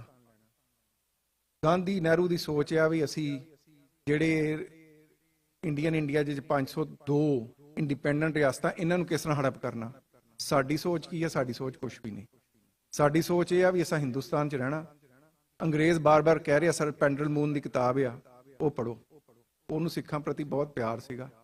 ਉਹ ਬਾਰ-ਬਾਰ ਸਮਝਾਉਂਦਾ ਰਿਹਾ ਵੀ ਕੋਈ ਨਾ ਕੋਈ ਆਪਣੀ ਡਿਮਾਂਡ ਰੱਖੋ, ਆਪਣੀ ਕੈਪੈਸਿਟੀ ਬਿਲਡਿੰਗ ਕਰੋ, ਜਾ ਕੇ ਅੰਗੇਜ ਕਰੋ। ਤੁਸੀਂ ਸਭ ਤੋਂ ਜ਼ਿਆਦਾ ਐਡਵਾਂਟੇਜੀਅਸ ਪੋਜੀਸ਼ਨ 'ਚ ਹੋ ਕਿ ਜੇ ਤੁਸੀਂ ਜਿਨ੍ਹਾਂ ਕੋਲ ਕੁਝ ਮੰਗਦੇ ਹੋ ਉਹ ਵੀ ਦੇਗਾ। ਕਿਉਂਕਿ ਜੇ ਪੰਜਾਬ ਹੀ ਰਹਿੰਦਾ, ਅੱਗੇ ਯੂਪੀ 'ਚ ਮੁਸਲਮਾਨ ਸੀ, ਬਿਹਾਰ 'ਚ ਮੁਸਲਮਾਨ ਸੀ, ਪਾਕਿਸਤਾਨ ਦਾ ਨਕਸ਼ਾ ਕੁਝ ਹੋਰ ਹੋਵੇਗਾ, ਤਾਂ ਤੁਸੀਂ ਐਡਵਾਂਟੇਜੀਅਸ ਹੋ। ਤੁਸੀਂ ਨਹਿਰੂ ਕੋਲੋਂ ਮੰਗ ਲਓ, ਗਾਂਧੀ ਕੋਲੋਂ ਮੰਗ ਲਓ, ਤੁਹਾਨੂੰ ਸਭ ਕੁਝ ਮਿਲ ਸਕਦਾ, ਪਰ ਅਸਾਂ ਆਪਣੇ ਹੱਥ ਵੱਢ ਕੇ ਫੜਾ ਦਿੱਤੇ। ਅਸੀਂ ਉਸ ਵੇਲੇ ਵੀ ਪੰਜਾਬ ਅਸੈਂਬਲੀ ਦੇ ਬਾਹਰ ਕਿਰਪਾਨਾਂ ਹਿਲਾ ਕੇ ਕਹਿੰਦੇ ਸਨ ਵੀ ਜੋ ਮੰਗੇਗਾ ਪਾਕਿਸਤਾਨ ਨੂੰ ਦੇਵਾਂਗੇ ਕਬਰਿਸਤਾਨ। ਸਾਡਾ ਉਹ ਮੁੱਦਾ ਇਹੀ ਸੀ ਵੀ ਅਸਾਂ ਉਹ ਨਹੀਂ ਬਣਨ ਦੇਣਾ, ਇਹ ਨਹੀਂ ਬਣਨ ਦੇਣਾ। ਨਤੀਜਾ ਕੀ ਹੋਇਆ? ਪਾਕਿਸਤਾਨ ਵਾਲੇ ਪਾਕਿਸਤਾਨ ਲੈ ਗਏ, ਹਿੰਦੁਸਤਾਨ ਵਾਲੇ ਹਿੰਦੁਸਤਾਨ ਲੈ ਗਏ, ਅਸੀਂ ਉੱਥੇ ਦੇ ਉੱਥੇ ਰੋਂਦੇ ਰਹਿ ਗਏ ਤੇ ਅੱਜ ਤੱਕ ਰੋ ਰਹੇ ਹਾਂ।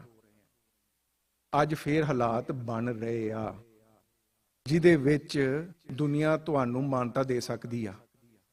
ਤੁਸੀਂ ਉਸ ਵਕਤ ਉਸ ਰੀਜਨ ਦੀ ਸਭ ਤੋਂ ਵੱਡੀ ਤਾਕਤ ਹੈ ਇਸ ਵਕਤ ਚਾਈਨਾ ਨੂੰ ਸਿੱਖਾਂ ਦਾ ਕੋਈ ਦਰਦ ਨਹੀਂ, ਔਰ ਵੈਸੇ ਵੀ ਚਾਈਨਾ ਦੀ ਫੋਰਨ ਪਾਲਿਸੀ ਆ, ਉਹ ਖੋਲ ਕੇ ਤੇ ਕਿਸੇ ਦੇ ਬਾਰੇ ਕੋਈ ਸਟੇਟਮੈਂਟ ਦਿੰਦੇ ਨਹੀਂ ਹੈਗੇ।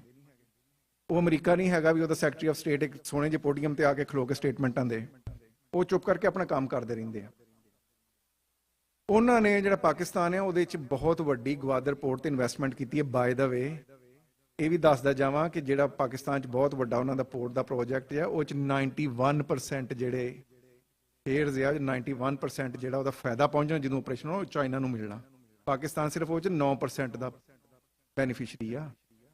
ਉਹਨਾਂ 91% ਜਿਹੜੇ ਉੱਥੇ ਉਹਨਾਂ ਦੀ ਇਨਵੈਸਟਮੈਂਟ ਆ ਨਾ, ਉਹ ਲੰਘਦੀ ਹੈ ਪੰਜਾਬ ਦੇ ਕੋਲੋਂ, ਉਹ ਲੰਘਦੀ ਹੈ ਕਸ਼ਮੀਰ ਦੇ ਵਿੱਚੋਂ।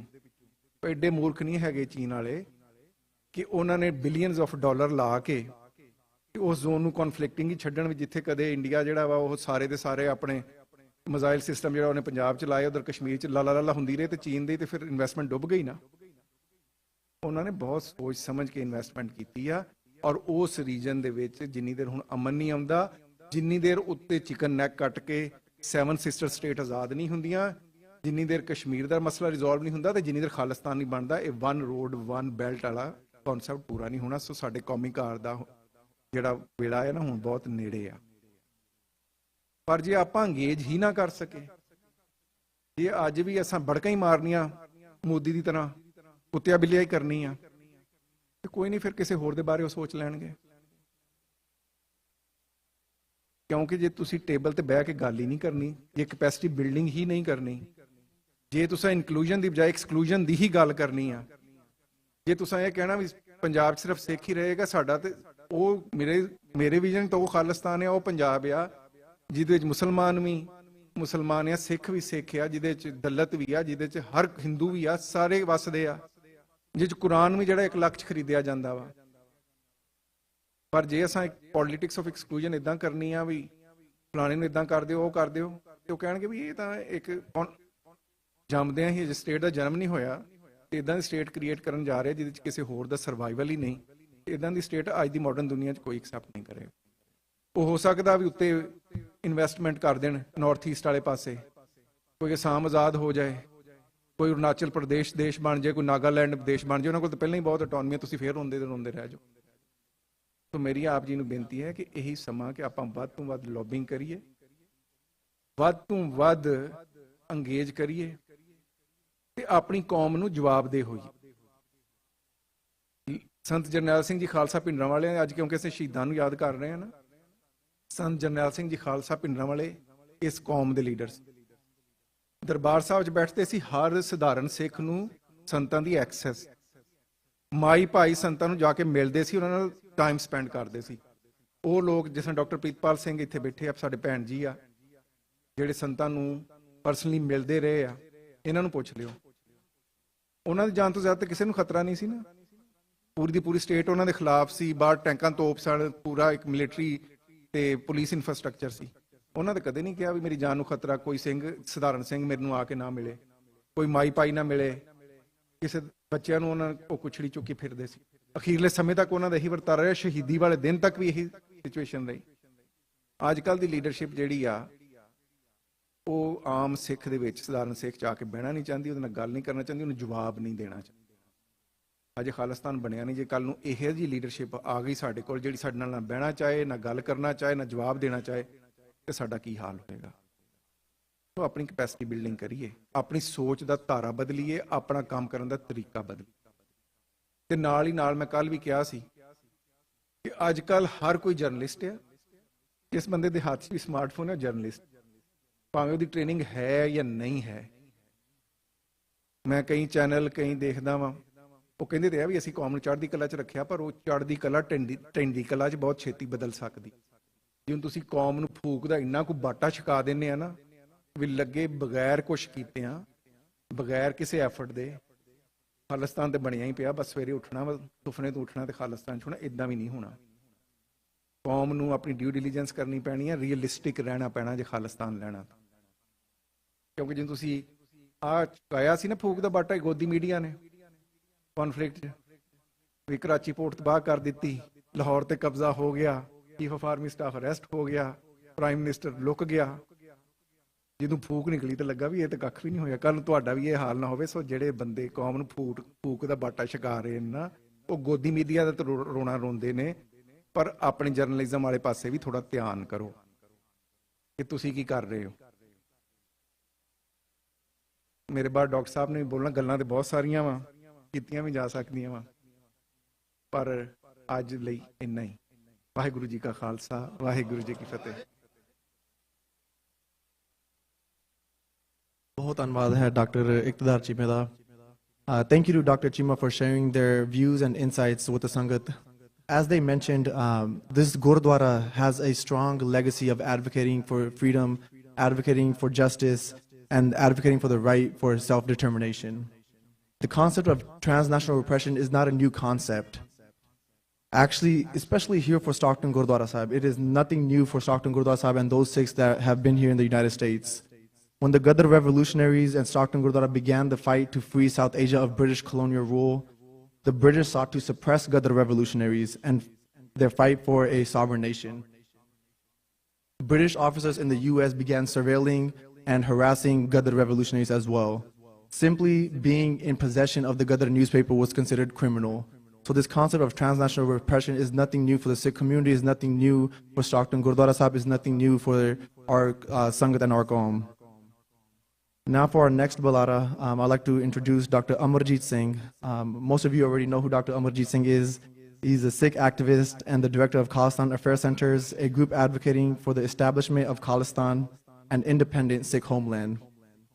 Based in the United States, Dr. Amarjeet Singh has been involved in international lobbying, diaspora mobilization, and human rights advocacy related to Sikh community, especially focusing on the current Sikh struggle. He also holds discussions on an ethnic Punjabi media channel, TV84, and the popular show Sacho Sach.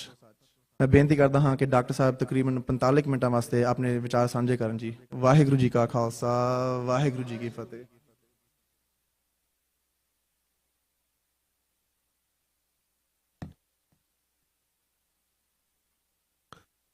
तरन गगन नवखंड में ज्योत स्वरूपी रेहो पर, पन मथरा कछ भेद नहीं, गुरु अर्जन परतख हर। वाहिगुरु जी का खालसा, वाहिगुरु जी की फतेह। साहिब श्री गुरु ग्रंथ साहिब जी की हजूरी में जुड़े बैठे सतगुरु जी का अपना आपा गुरु खालसा साध संगत जीओ, अज का ये विशेष दीवान जदों ही जून का महीना शुरू हुंदा है, 1 जून तो एक जमाना सी गुरु अर्जन साहब की शहादत, शबीलों के नाल इस दिन की पछाण सी। लेकिन 41 वरे पहला भारतीय हुकूमत ने जो साका घल्लूकारा 84 वरताया, उस दे नाल ये दोवें दिन इवें जुड़ गए कि जून का महीना शहीदी महीना बन के साडियां यादां दे विच उतरिया होया है। इस थां थां ते इसनूं असीं याद करदे हैं। कल दा फ्रीडम मार्च सैन फ्रांसिस्को दे विच इस गल दी याद दहानी सी कि कैलीफोर्निया दे समुचे गुरुद्वारा साहिबान दीयां कमेटियां इस फैक्ट नूं समझदियां ने कि ये महज सिर्फ एक रवायती समागम मनाउण तक महदूद गल नहीं रहनी चाहिए। इस दा मैसेज साडी फ्रीडम है, साडी आज़ादी है, साडे खालिस्तान दी कायमी है।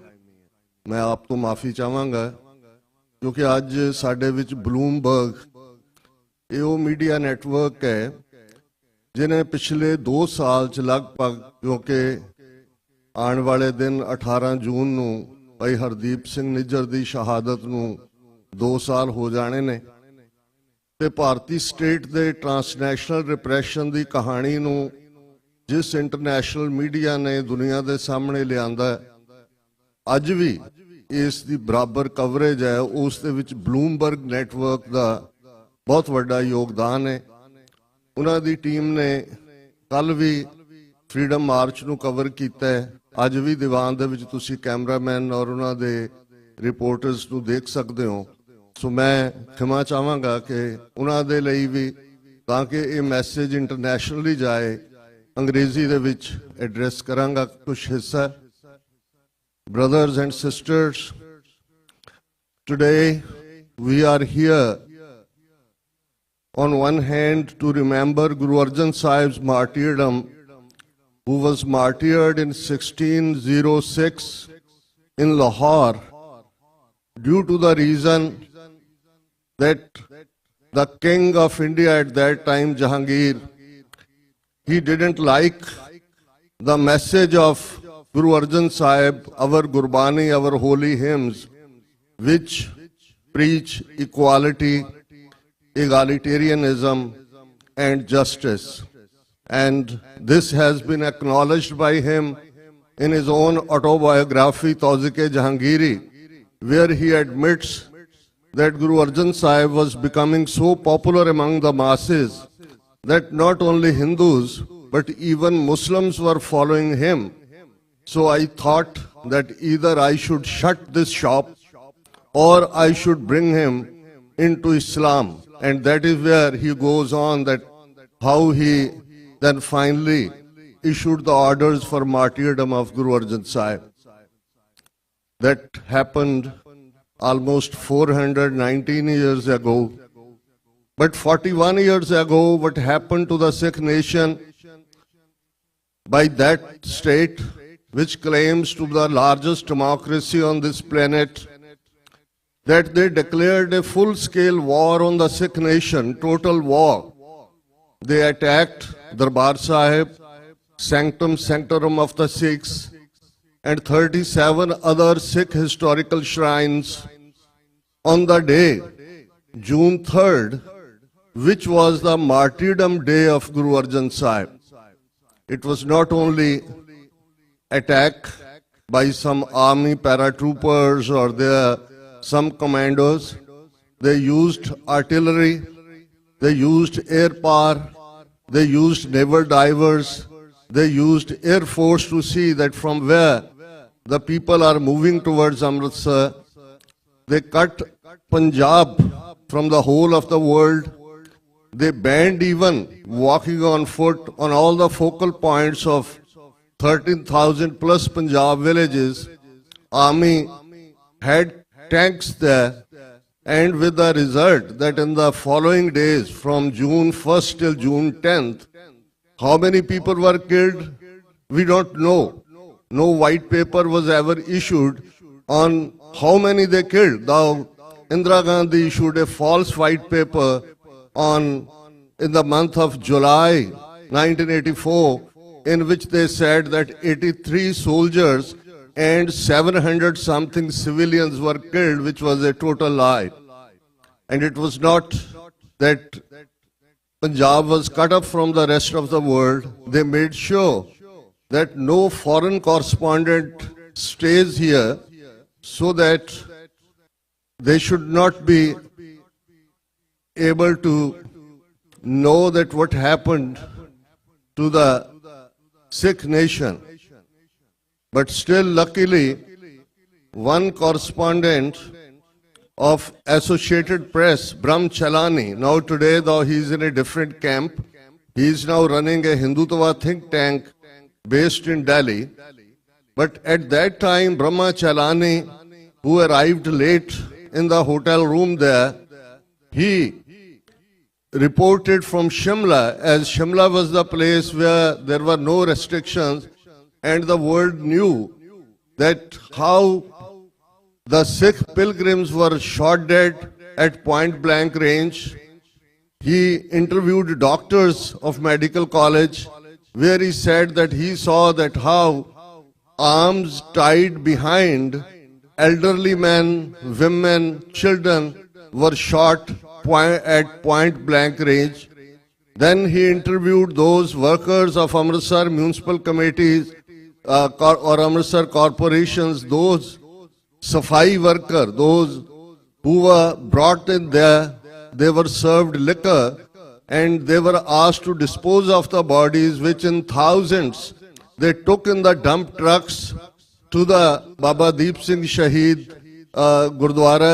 Near that Gurdwara there is a cremation ground. There they burnt by putting kerosene oil on them.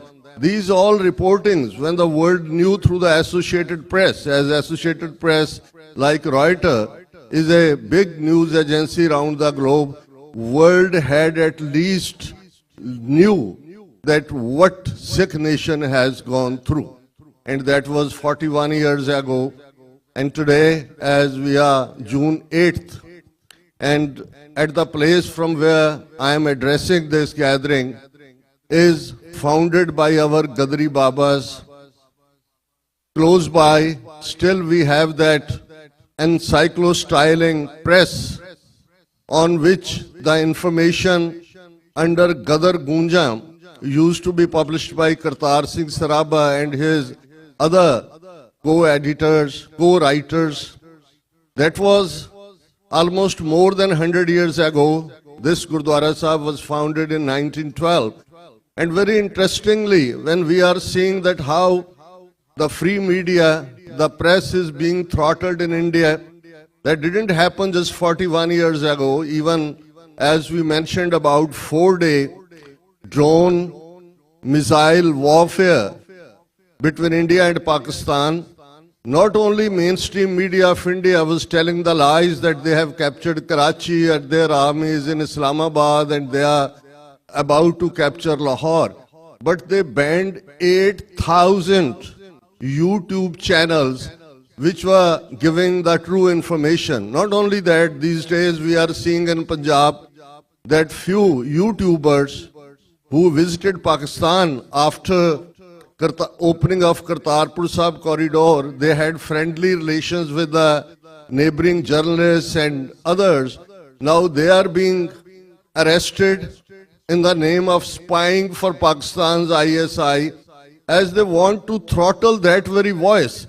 And it's very interesting that when Gadri Babas came from, many of them from Canada to America, that was the time that Britishers were so scared of those Gadarites there, even in Canada, those who thought that now there is the prime duty to liberate India from the British yoke, that at one time in Canada this was being planned that all Sikhs in British Columbia and other places should be sent to Honduras. And it's on record, those who have done their PhDs in this subject, and then when Sikhs came to know that they are sending us to Honduras, they decided on one way how to stop that nefarious move, but at the same time they are trickling into America via Portland, Seattle, then Central Valley.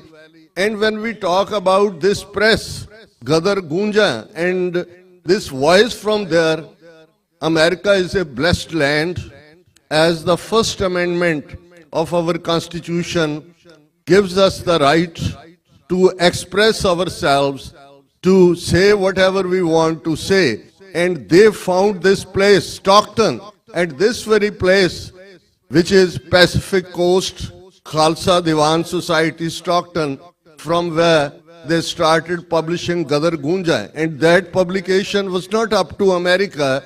In 18 other countries, that publication, including India, as at that time Britishers had firm control on the whole of press. And until even now in India, we always used to see that paper quota, that which newspaper is to be published, how much paper is to be given, is always decided by the government.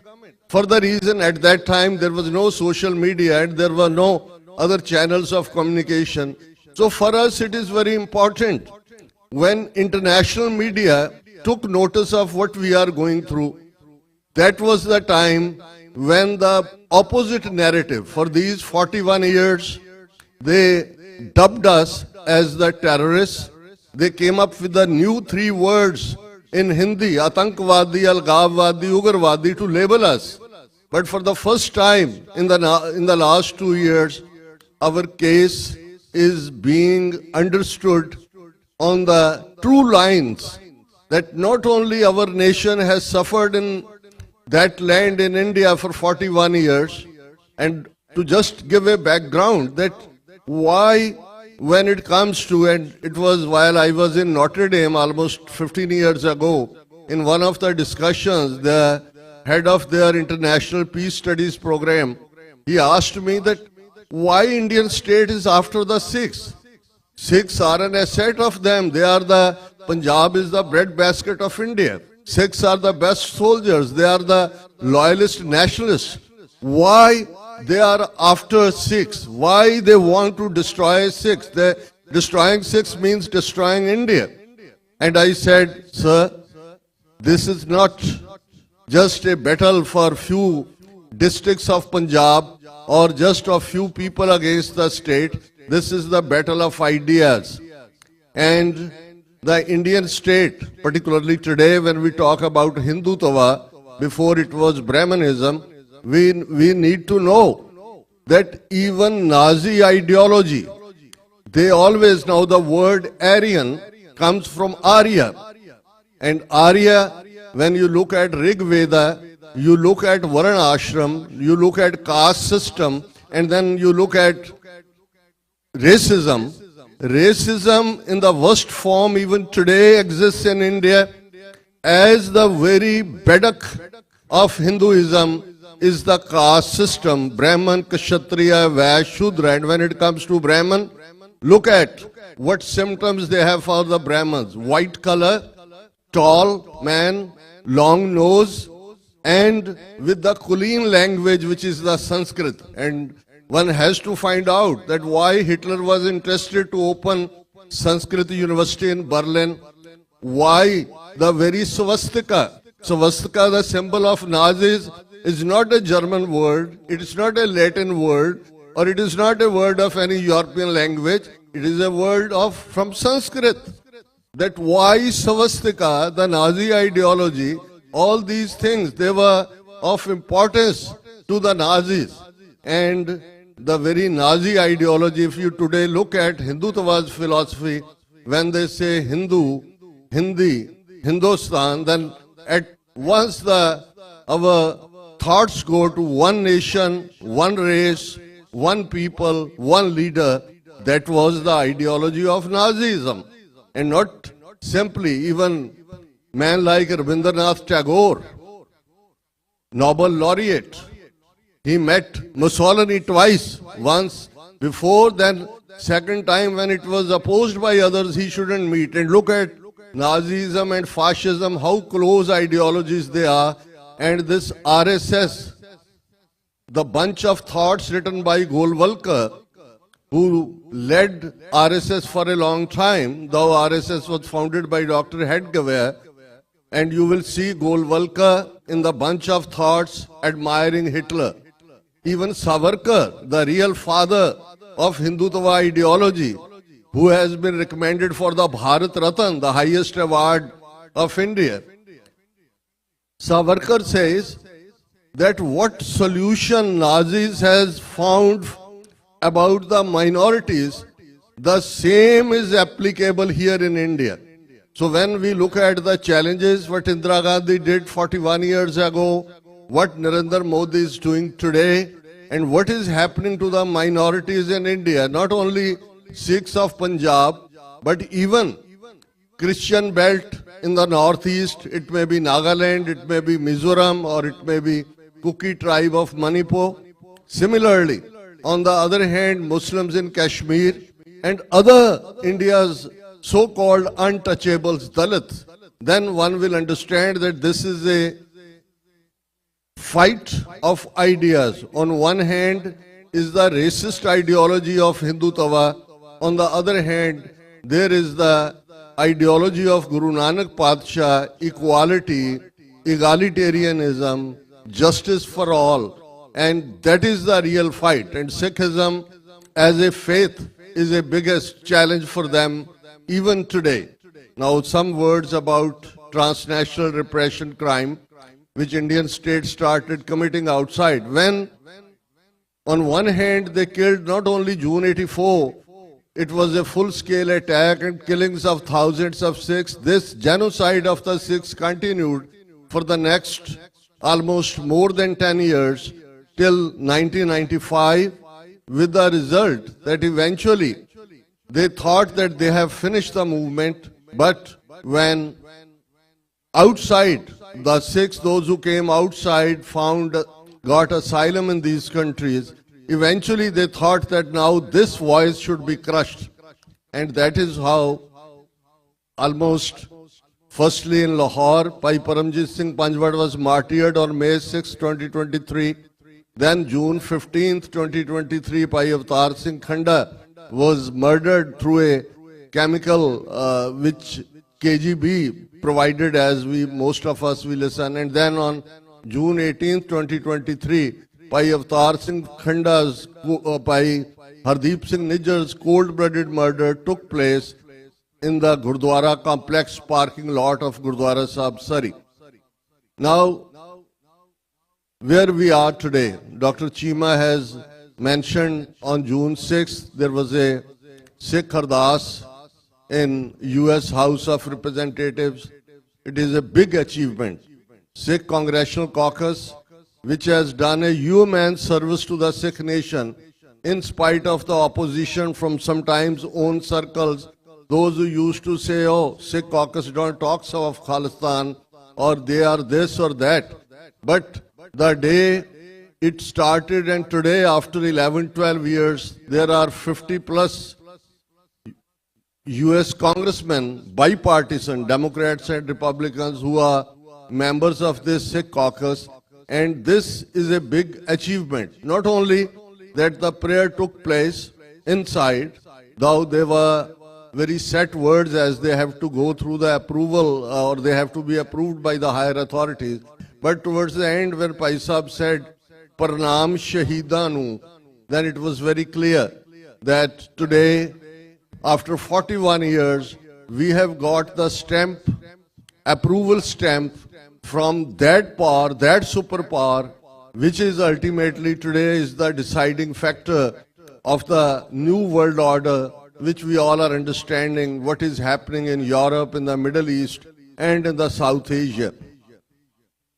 On the other hand, when 2-hour function took place in the corridors of Congress, over 15 congressmen, bipartisan, and not only that, whip of the majority party, Republican, and the whip in the House of Democratic Party, both were there to pay tribute. This is, I think, the diaspora has achieved over all these years.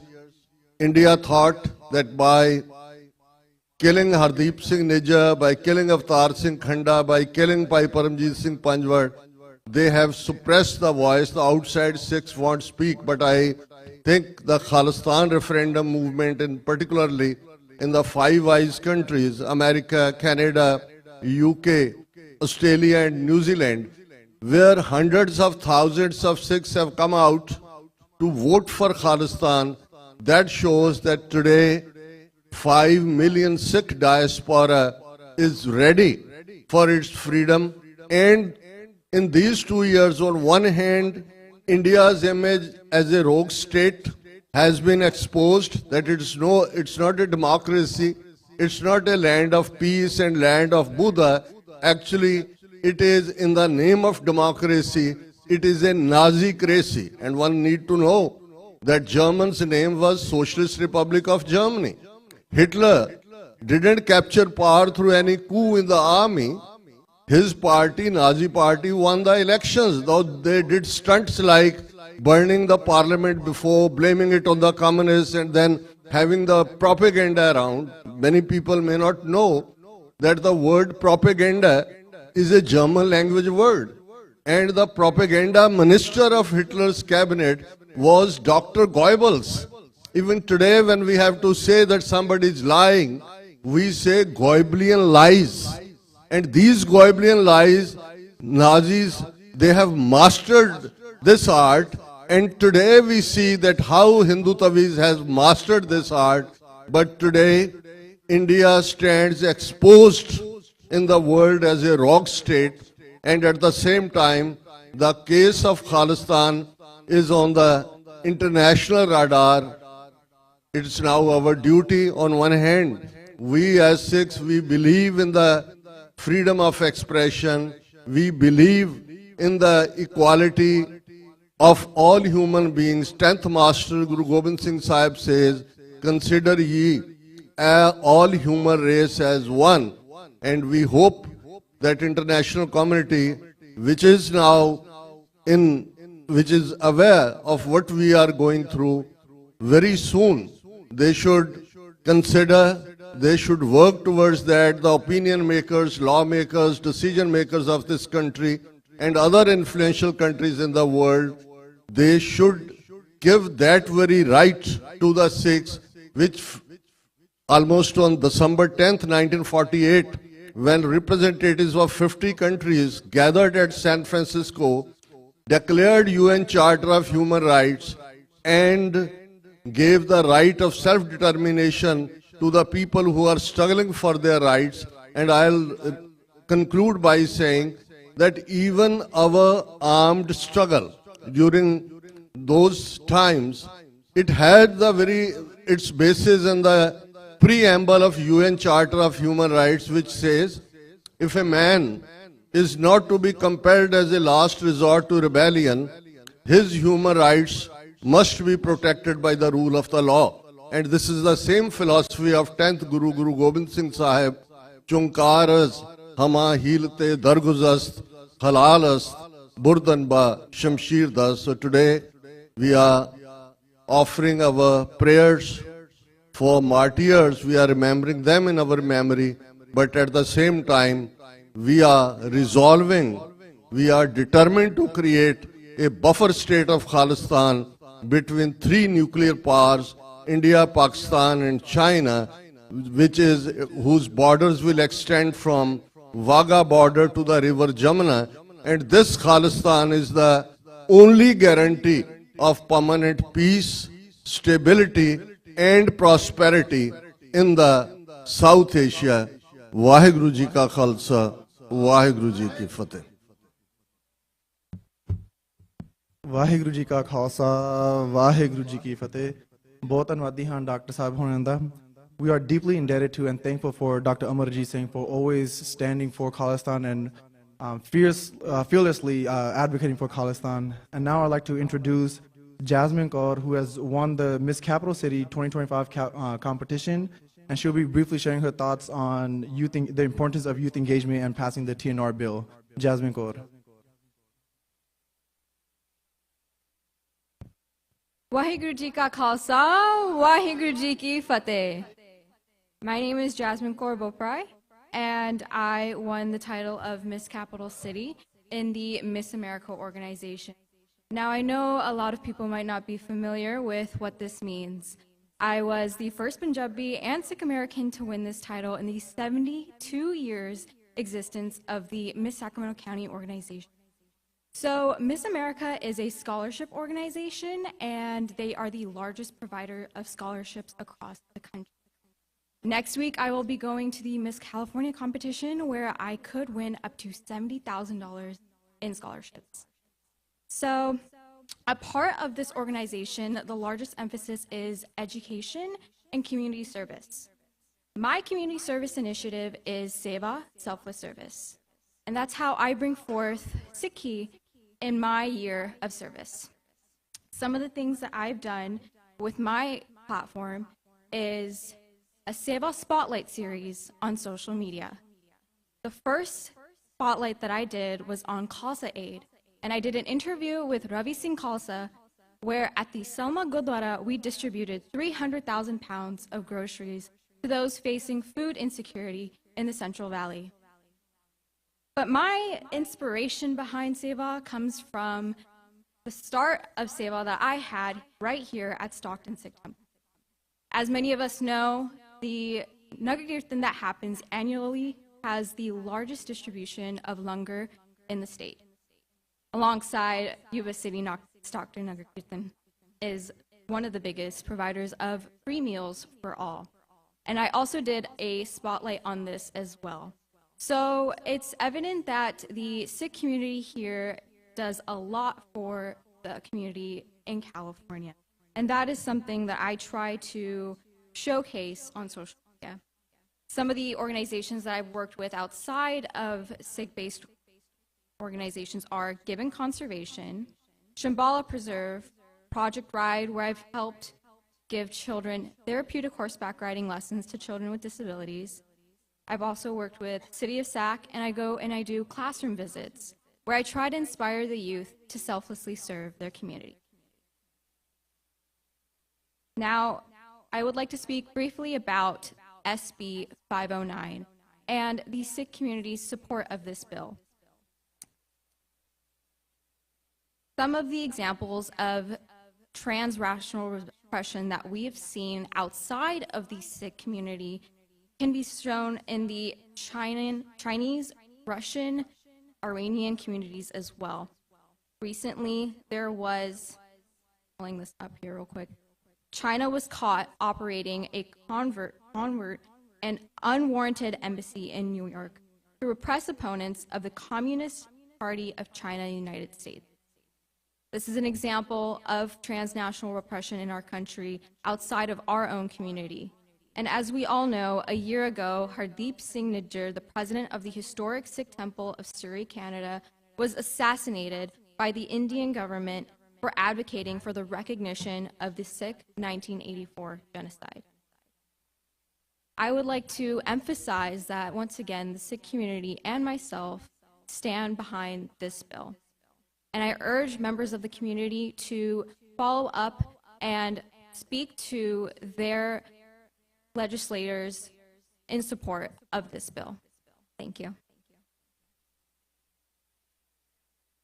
Waheguru ji ਕਾ ਖਾਲਸਾ ਵਾਹਿਗੁਰੂ ਜੀ ਕੀ ਫਤਿਹ ਬਹੁਤ ਧੰਨਵਾਦੀ ਹਾਂ ਬੀਬੀ Jasmine Kaur ਹੋਣਾ ਦਾ extremely grateful to see Sikh youth standing up and coming to the forefront when it comes to this stuff, and as she said, the Sikh community vastly supports SB 509, and it is on us to advocate for that and lobby for the bill to get passed.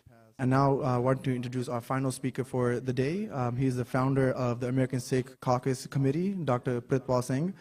The American Sikh Caucus Committee is a voice for American Sikhs and their concerns in the House of Representatives. And they work across the aisles, Democrats, Republicans, to address the unique challenges that the Sikh community faces. ਬੇਨਤੀ ਕਰਦਾ ਹਾਂ ਕਿ doctor Pritpal Singh ਹੋਣ ਜੀ ਆਪਣੇ ਵਿਚਾਰ ਸਾਂਝੇ ਕਰਨ ਜੀ। ਵਾਹਿਗੁਰੂ ਜੀ ਕਾ ਖਾਲਸਾ ਵਾਹਿਗੁਰੂ ਜੀ ਕੀ ਫਤਿਹ।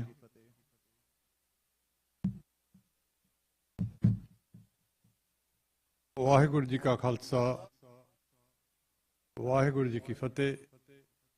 ਅੱਜ ਗਦਰੀ ਬਾਬਿਆਂ ਦੇ ਇਸ ਮਹਾਨ ਸਥਾਨ ਤੇ ਅਸੀਂ ਜਿੱਥੇ ਗੁਰੂ ਪੰਚਮ ਪਾਤਸ਼ਾਹ ਉਹਨਾਂ ਦੀ ਸ਼ਹੀਦੀ ਅਤੇ 1984 ਦੇ ਸਮੂਹ ਸ਼ਹੀਦਾਂ ਨੂੰ ਯਾਦ ਕਰ ਰਹੇ ਹਾਂ। ਗੁਰਦੁਆਰਾ ਸਾਹਿਬ ਦੀ ਪ੍ਰਬੰਧਕ ਕਮੇਟੀ ਦਾ ਤੇ ਸੰਗਤਾਂ ਦਾ ਬਹੁਤ ਬਹੁਤ ਧੰਨਵਾਦ ਇਸ ਕਾਰਜ ਵਾਸਤੇ। ਮੈਂ ਥੋੜ੍ਹਾ ਜਿਹਾ ਬਰੀਫਲੀ ਅੰਗਰੇਜ਼ੀ ਦੇ ਵਿੱਚ, ਕਿਉਂਕਿ ਅੱਜ ਦੀ ਜਿਹੜੀ ਰਿਕਾਰਡਿੰਗ ਆ ਉਹ 1 ਮਿੰਟ TV ਵਾਲੇ ਕਰ ਰਹੇ ਨੇ। Today we honor Sikh impact in America and celebrate Sikh Americans' fierce fight for freedom here and abroad. The Gurdwara has a legacy of liberty. This Gurdwara and the 100-year-old printing press helped free India from British rule. Today we cherish American freedoms that secure better education, health, and safety for our children.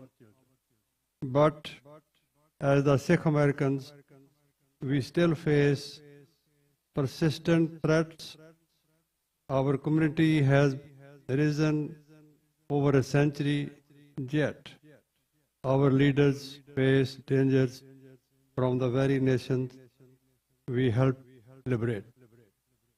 As we honor Sikh contributions, let's stay focused on the battles still ahead.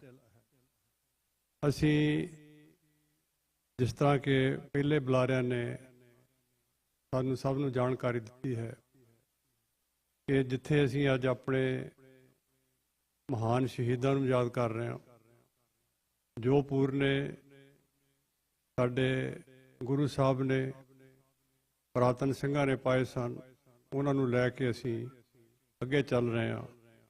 ਇਹ ਇਸ ਮਹਾਨ ਸਥਾਨ ਤੇ ਜਿੱਥੇ ਅਸੀਂ ਹਮੇਸ਼ਾ ਹੀ ਇਹ resolve ਕਰਦੇ ਹਾਂ ਕਿ ਖਾਲਸਾ ਪੰਥ ਦਾ ਆਪਣੇ ਘਰ ਤੋਂ ਬਿਨਾਂ ਕੋਈ ਹੱਲ ਨਹੀਂ ਹੈ। ਅਸੀਂ ਸਮੁੱਚੇ ਪੰਥਕ ਰੂਪ ਵਿੱਚ ਇਸ ਯਤਨ ਦੇ ਵਿੱਚ ਲੱਗੇ ਹੋਏ ਹਾਂ ਕਿ ਇਸ ਗੱਲ ਦਾ ਨਿਤਾਰਾ ਤੇ ਹੱਲ ਅਸੀਂ ਕਿਸ ਤਰ੍ਹਾਂ ਕਰਾਂ। ਅਸੀਂ ਸਮੂਹ ਪੰਥਕ ਜਥੇਬੰਦੀਆਂ ਜੋ ਇਸ ਖੇਤਰ ਵਿੱਚ ਕੰਮ ਕਰ ਰਹੀਆਂ ਨੇ, ਉਹਨਾਂ ਦਾ ਵੀ ਧੰਨਵਾਦ ਕਰਦੇ ਹਾਂ ਕਿ ਉਹ ਜਿਤਨਾ ਵੀ ਯਤਨ ਕਰ ਰਹੇ ਨੇ ਉਹ ਧੰਨਵਾਦ ਦੇ ਪਾਤਰ ਨੇ। ਅਸੀਂ ਕੋਸ਼ਿਸ਼ ਕਰੀਏ ਕਿ ਜਿੱਥੇ ਅਸੀਂ ਪੁਰਾਣੇ ਸ਼ਹੀਦਾਂ ਨੂੰ, ਪੁਰਾਤਨ ਸ਼ਹੀਦਾਂ ਨੂੰ ਯਾਦ ਕਰ ਰਹੇ ਹਾਂ, ਮੌਜੂਦਾ ਸਮੇਂ ਦੇ ਜੋ ਸ਼ਹੀਦ ਨੇ ਜਿਨ੍ਹਾਂ ਨੇ ਖਾਲਸਾ ਪੰਥ ਦੀ ਖਾਤਰ ਆਪਣੀ ਜਾਨ ਦੀ ਆਹੂਤੀ ਦਿੱਤੀ, ਉਹਨਾਂ ਦੀ ਯਾਦ ਨੂੰ ਵੀ ਆਪਣੇ ਹਿਰਦੇ ਵਿੱਚ ਵਸਾਉਂਦੇ ਹੋਏ ਇਹ ਤੈਅ ਕਰੀਏ ਕਿ ਅਸੀਂ ਕਿਸ ਤਰ੍ਹਾਂ ਇਸ ਚੀਜ਼ ਨੂੰ ਅੱਗੇ ਲੈ ਕੇ ਜਾਣਾ। ਇਹ ਭਾਵੇਂ ਇੱਕ ਆਸਾਨ ਕੰਮ ਨਹੀਂ ਹੈ, ਭਾਵੇਂ ਸਾਨੂੰ ਆਪਣੀ ਜਾਨ ਦੇਣੀ ਪੈਂਦੀ ਹੈ, ਜਾਨ ਦੀ ਆਹੂਤੀ ਦੇਣੀ ਪੈਂਦੀ ਹੈ, ਪਰ ਇਹ ਸਾਰਾ ਕੁਝ ਸਾਨੂੰ ਕਿੱਥੋਂ ਪ੍ਰਾਪਤ? ਇਹ ਸਾਰੀ ਸਿੱਖਿਆ ਸਾਡੇ ਗੁਰ ਇਤਿਹਾਸ ਤੋਂ, ਗੁਰੂ ਸਾਹਿਬਾਨ ਤੋਂ ਤੇ ਸਿੱਖ ਇਤਿਹਾਸ ਤੋਂ ਸਾਨੂੰ ਪ੍ਰਾਪਤ ਹੁੰਦੀ ਹੈ। ਅਸੀਂ ਯਤਨ ਕਰੀਏ ਕਿ ਕਿਸ ਤਰ੍ਹਾਂ ਅਸੀਂ ਖਾਲਸਾ ਪੰਥ ਦੀ ਚੜ੍ਹਦੀ ਕਲਾ ਵਾਸਤੇ ਕਾਰਜ ਕਰਨੇ ਨੇ। ਸਤਿਗੁਰ ਦਾ ਆਪਣਾ ਸਿਧਾਂਤ ਜੋ ਮੀਰੀ ਪੀਰੀ ਦਾ ਇੱਕ ਯੂਨੀਕ ਵਰਲਡ ਓਵਰ ਇੱਕ ਸਿਧਾਂਤ ਹੈ, ਉਸ ਨੂੰ ਅਸੀਂ ਕਿਸ ਤਰ੍ਹਾਂ ਅੱਗੇ ਲੈ ਕੇ ਜਾਣਾ ਹੈ ਔਰ ਕਾਹਦੇ ਵਾਸਤੇ ਲੈ ਕੇ ਜਾਣਾ ਹੈ, ਇਹ ਇੱਕੋ ਇੱਕ ਹੀ ਕਾਰਨ ਹੈ ਕਿ ਕਿਸ ਉਦਮ ਤੇ ਰਾਜ ਮਿਲੇ। ਕਿ ਅਸੀਂ ਜਿੱਥੇ ਆਪਣੇ ਆਪ ਫਲਰਿਸ਼ ਹੋਣਾ ਹੈ, ਉੱਥੇ ਸਮੁੱਚੀ ਮਨੁੱਖਤਾ ਵਾਸਤੇ, ਸਮੁੱਚੀ ਮਾਨਵਤਾ ਵਾਸਤੇ ਅਸੀਂ ਯਤਨਸ਼ੀਲ ਹੋਣਾ ਹੈ।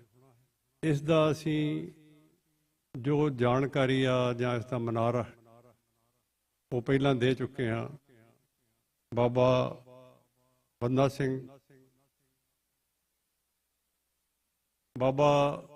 ਬੰਦਾ ਸਿੰਘ ਬਹਾਦਰ ਦੇ ਰੂਪ ਵਿੱਚ ਅਤੇ ਮਹਾਰਾਜਾ ਰਣਜੀਤ ਸਿੰਘ ਨੇ ਜੋ ਇੱਕ ਰਾਜ ਪ੍ਰਬੰਧ ਦਿੱਤਾ, ਉਹ ਸਾਰੀ ਦੁਨੀਆ ਲਈ ਇੱਕ ਮਿਸਾਲ ਹੈ, ਜਿੱਥੇ ਸਾਰੀਆਂ ਹੀ ਕੌਮਾਂ ਹੀ ਬੜੇ ਸ਼ਾਂਤਮਈ ਤਰੀਕੇ ਦੇ ਨਾਲ ਆਪਣੇ ਅਧਿਕਾਰਾਂ ਦੀ ਵਰਤੋਂ ਕਰਦੇ ਹੋਏ ਸੁਰੱਖਿਅਤ ਸਨ ਅਤੇ ਆਪਣੇ ਰਾਜ ਭਾਗ ਨੂੰ ਦੀ ਹੋਂਦ ਨੂੰ ਮਾਣਦੀਆਂ ਸਨ ਅਤੇ ਆਪਣਾ ਜੀਵਨ ਆਪਣੇ ਆਪਣੇ ਧਾਰਮਿਕ ਅਕੀਦੇ ਦੇ ਅਨੁਸਾਰ ਬਤੀਤ ਕਰਦੀਆਂ ਸਨ। ਜਿਵੇਂ ਕਿ ਮੈਨੂੰ ਹੁਕਮ ਹੋਇਆ ਕਿ ਜਿਹੜਾ ਅੰਗਰੇਜ਼ੀ ਦਾ ਵਰਜਨ ਹੈ ਮੈਂ ਇੱਕ ਵਾਰੀ ਉਹ ਫਿਰ ਪੜ੍ਹ ਦਿਆਂ।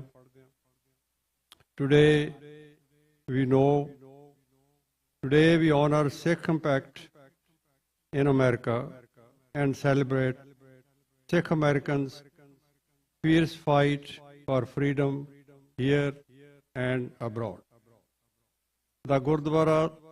This Gurdwara Sahib has a legacy of liberty.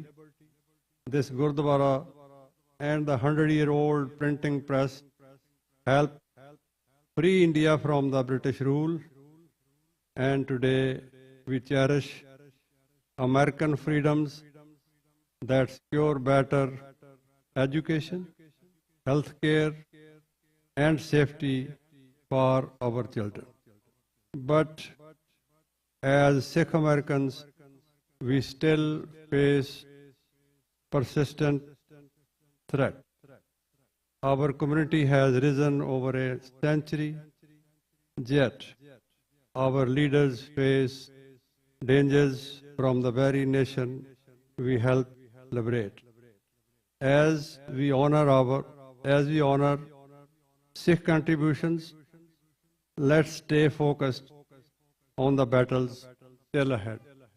ਜਿਹੜੀਆਂ ਲੜਾਈਆਂ ਅੱਗੇ ਆਉਣ ਵਾਲੀਆਂ ਨੇ ਉਹ ਕੀ ਨੇ ਕਿ ਅਸੀਂ ਇਕੱਠੇ ਹੋ ਕੇ ਜ਼ੁਲਮ ਦਾ ਤੇ ਜ਼ਾਲਮ ਦਾ ਮੁਕਾਬਲਾ ਕਰਨ।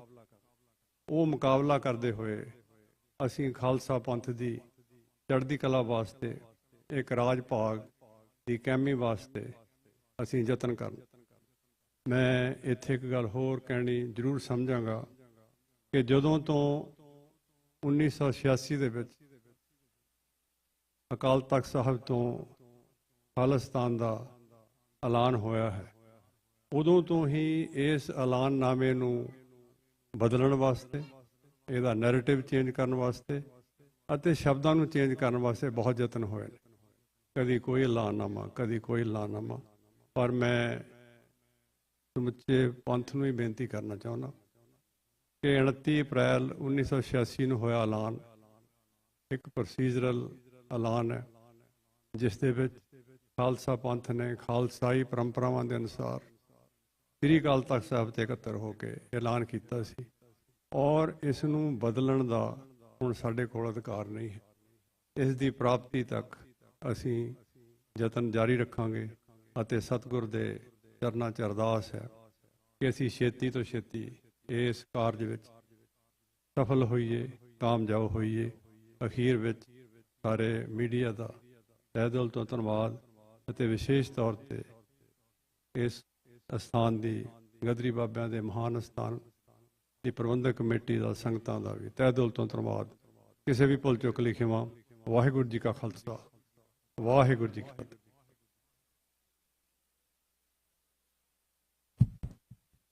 ਵਾਹਿਗੁਰੂ ਜੀ ਕਾ ਖਾਲਸਾ, ਵਾਹਿਗੁਰੂ ਜੀ ਕੀ ਫਤਿਹ। ਧੰਨਵਾਦੀਆਂ ਸਾਰੇ ਬੁਲਾਰਿਆਂ ਦਾ, ਜਿਨ੍ਹਾਂ ਨੇ ਕਿ ਕੌਮ ਦੇ ਦਰਦ ਨੂੰ ਮੋਹਰੇ ਰੱਖਦੇ ਹੋਇਆਂ ਆਪਣੇ ਆਪਣੇ ਵਿਚਾਰ ਪੇਸ਼ ਕੀਤੇ ਆ। ਕਿਉਂਕਿ ਕੌਮ ਇਹਨਾਂ ਦੀ ਘਾਲਣਾ, ਜਿਹੜਾ ਕਿ ਸਾਰੀ ਸਿੱਖ ਕੌਮ ਦਾ ਸਾਂਝਾ ਘਰ ਖਾਲਿਸਤਾਨ ਬਣਾਉਣ ਲਈ ਅੱਜ ਤੱਕ ਇਹਨਾਂ ਨੇ ਆਪਣੀਆਂ ਜ਼ਿੰਦਗੀਆਂ ਲਾਈਆਂ। ਗੁਰੂ ਮਹਾਰਾਜ ਬਖਸ਼ਿਸ਼ ਕਰਨ ਕਿ ਆਉਣ ਵਾਲੇ ਸਮੇਂ ਵਿੱਚ ਸਾਨੂੰ ਖਾਲਿਸਤਾਨ ਦੀ ਪ੍ਰਾਪਤੀ ਹੋਵੇ। ਉਹਦੇ ਨਾਲ ਪੰਜਾਬ ਦੇ ਵਿੱਚ ਵੀ ਜਿਹੜੇ ਲੋਕ ਆ ਉਹ ਹਟ ਕੇ ਕਿ ਸਾਨੂੰ ਅਨੰਦਪੁਰ ਸਾਹਿਬ ਦਾ ਮਤਾ ਨਹੀਂ ਪਾਸ ਚਾਹੀਦਾ, ਸਾਨੂੰ ਹੁਣ ਖਾਲਿਸਤਾਨ ਹੀ ਚਾਹੀਦਾ। ਲੋਕਾਂ ਦੀ ਆਵਾਜ਼ ਇੱਥੇ ਤੱਕ ਪਹੁੰਚ ਗਈ ਆ ਤੇ ਆਉਣ ਵਾਲੇ ਸਮੇਂ ਵਿੱਚ ਆਸ ਕਰਦੇ ਹਾਂ ਕਿ ਉੱਥੇ ਇਹੋ ਜਿਹੀ ਮੂਵਮੈਂਟ ਬਣਦੀ ਆ ਕਿ ਇੱਕ ਸਾਡੀ ਕਿਸੇ ਨੇ ਮਦਦ ਨਹੀਂ ਕਰਨੀ, ਨਾ ਪਾਕਿਸਤਾਨ ਨੇ, ਨਾ ਚਾਈਨਾ ਨੇ ਤੇ ਨਾ ਅਮਰੀਕਾ ਨੇ। ਅਮਰੀਕਾ ਵਾਲੇ ਜਿੰਨੇ ਕਰ ਸਕਦੇ ਆ ਇਹ ਕਰੀ ਜਾਂਦੇ ਆ। ਜਿਹੜੇ ਰੈਜੂਲੇਸ਼ਨ ਆ ਪਾਸ ਹੋ ਜਾਣਗੇ, ਪਰ ਲੜਾਈ ਕਰਨੀ ਪੈਣੀ ਆ। ਰਾਜ ਤੋਂ ਬਗੈਰ ਜਿਹੜੀ ਲੜਾਈ ਆ, ਹਥਿਆਰਾਂ ਦੀ ਲੜਾਈ ਤੋਂ ਬਗੈਰ ਇਹ ਕਿਸੇ ਪਾਸੇ ਲੱਗਣੀ ਨਹੀਂ। ਕਿਸੇ ਨੇ ਬਣਾ ਕੇ ਰਾਤੋਂ ਰਾਤ ਖਾਲਿਸਤਾਨ ਨਹੀਂ ਦੇ ਦੇਣਾ, ਤੇ ਤੁਹਾਨੂੰ ਸਾਰਿਆਂ ਨੂੰ ਬਣਾਉਣਾ ਪੈਣਾ। ਇਹ ਜਿਹੜੀ ਚਿਣ ਗਿਆ ਸਾਰੇ ਲੋਕਾਂ ਵਿੱਚ, ਜਿਹੜੇ ਜੰਗਲ ਦੀ ਅੱਗ ਵਾਂਗ ਫੈਲ ਜਾਊਗੀ, ਤੇ ਉਹ ਦਿਨ ਦੂਰ ਨਹੀਂ ਜਦੋਂ ਕਿ ਖਾਲਿਸਤਾਨ ਵਿੱਚ ਆਪਾਂ ਸਾਰੇ ਜਾ ਕੇ ਆਪਣੇ ਖੁਸ਼ੀ ਨਾਲ ਰਹਿ ਸਕਾਂਗੇ। ਇਸ ਮੁਲਕ 'ਚ ਆ ਕੇ ਸਿਰਫ ਅਸੀਂ ਇਹਨਾਂ ਦੇ ਆਪਣੇ ਗੁਜ਼ਾਰੇ ਰੋਟੀਆਂ ਖਾਣੀ ਤੋਂ ਬਗੈਰ ਹੋਰ ਕੋਈ ਕੰਮ ਨਹੀਂ ਹੈਗਾ। ਤੇ ਜਿਹੜਾ ਰਾਜ ਦਾ ਸੰਕਲਪ ਆ ਇਹ ਉਸੇ ਪੰਜਾਬ ਦੀ ਧਰਤੀ 'ਤੇ ਜਾ ਕੇ ਪੂਰਾ ਹੋਣਾ ਆ। ਇਹਦੇ ਲਈ ਕੁਛ ਵੀ ਕਰਨਾ ਆਉਣ ਵਾਲੇ ਸਮੇਂ ਵਿੱਚ ਕੀ ਪਲਾਨ ਬਣਦੇ ਆ। ਆਪਾਂ ਆਪਣੀ ਲੀਡਰਸ਼ਿਪ ਨੂੰ ਜਦ ਤੱਕ ਕੋਈ ਵੀ ਪਲੈਨਿੰਗ ਨਹੀਂ ਪੂਰੀ ਹੁੰਦੀ, ਉਹਨਾਂ ਚਿਰ ਪੰਜਾਬ ਦੇ ਲੋਕ, ਚਾਹੇ ਅਸੀਂ ਕੱਲ ਕਹਿ ਦਈਏ ਵੀ ਕੱਲ ਨੂੰ ਖਾਲਿਸਤਾਨ ਆ ਜਾਣਾ, ਇਹ ਵੀ ਨਹੀਂ ਸੱਚ ਹੋਣਾ ਤੇ ਲੋਕਾਂ ਨੇ ਹੌਲੀ ਹੌਲੀ ਯਕੀਨ ਕਰਨਾ ਹਟ ਜਾਣਾ। ਇਸ ਕਰਕੇ ਜਿਹੜੇ ਵੀ ਆਪਣੇ ਆਉਣ ਵਾਲੇ ਪਲਾਨ ਹੋਣਗੇ ਉਹ ਸਾਰੀਆਂ ਸੰਬੰਧਿਤ ਧਿਰਾਂ ਜਿੰਨੇ ਵੀ ਆਪਣੇ ਨਾਲ ਸੰਘਰਸ਼ੀ ਲੋਕ ਹੈਗੇ ਆ ਉਹ ਸਾਰੇ ਆਪਣੇ ਫਰੈਂਡ ਹੈਗੇ ਆ, ਆਪਣੇ ਦੋਸਤ ਆ, ਤੇ ਗੁਰੂ ਮਹਾਰਾਜ ਬਖਸ਼ਿਸ਼ ਕਰਨ ਸਾਰਿਆਂ ਨੂੰ ਆਪਾਂ ਨੂੰ ਸਮਤ ਬਖਸ਼ਣ ਤੇ ਆਪਣੇ ਕੌਮੀ ਘਰ ਖਾਲਿਸਤਾਨ ਲਈ ਆਪਾਂ ਸਾਰੇ ਤਤਪਰ ਹੋ ਕੇ ਅਗਾਂਹ ਵਧ ਸਕੀਏ। ਮਹਾਰਾਜ ਬਖਸ਼ਿਸ਼ ਕਰਨ। ਸਾਰਿਆਂ ਦਾ ਧੰਨਵਾਦ। ਹੋਈਆਂ ਭੁੱਲਾਂ ਦੀ ਖਿਮਾ ਬਖਸ਼ਣੀ। ਵਾਹਿਗੁਰੂ ਜੀ ਕਾ ਖਾਲਸਾ, ਵਾਹਿਗੁਰੂ ਜੀ ਕੀ ਫਤਿਹ।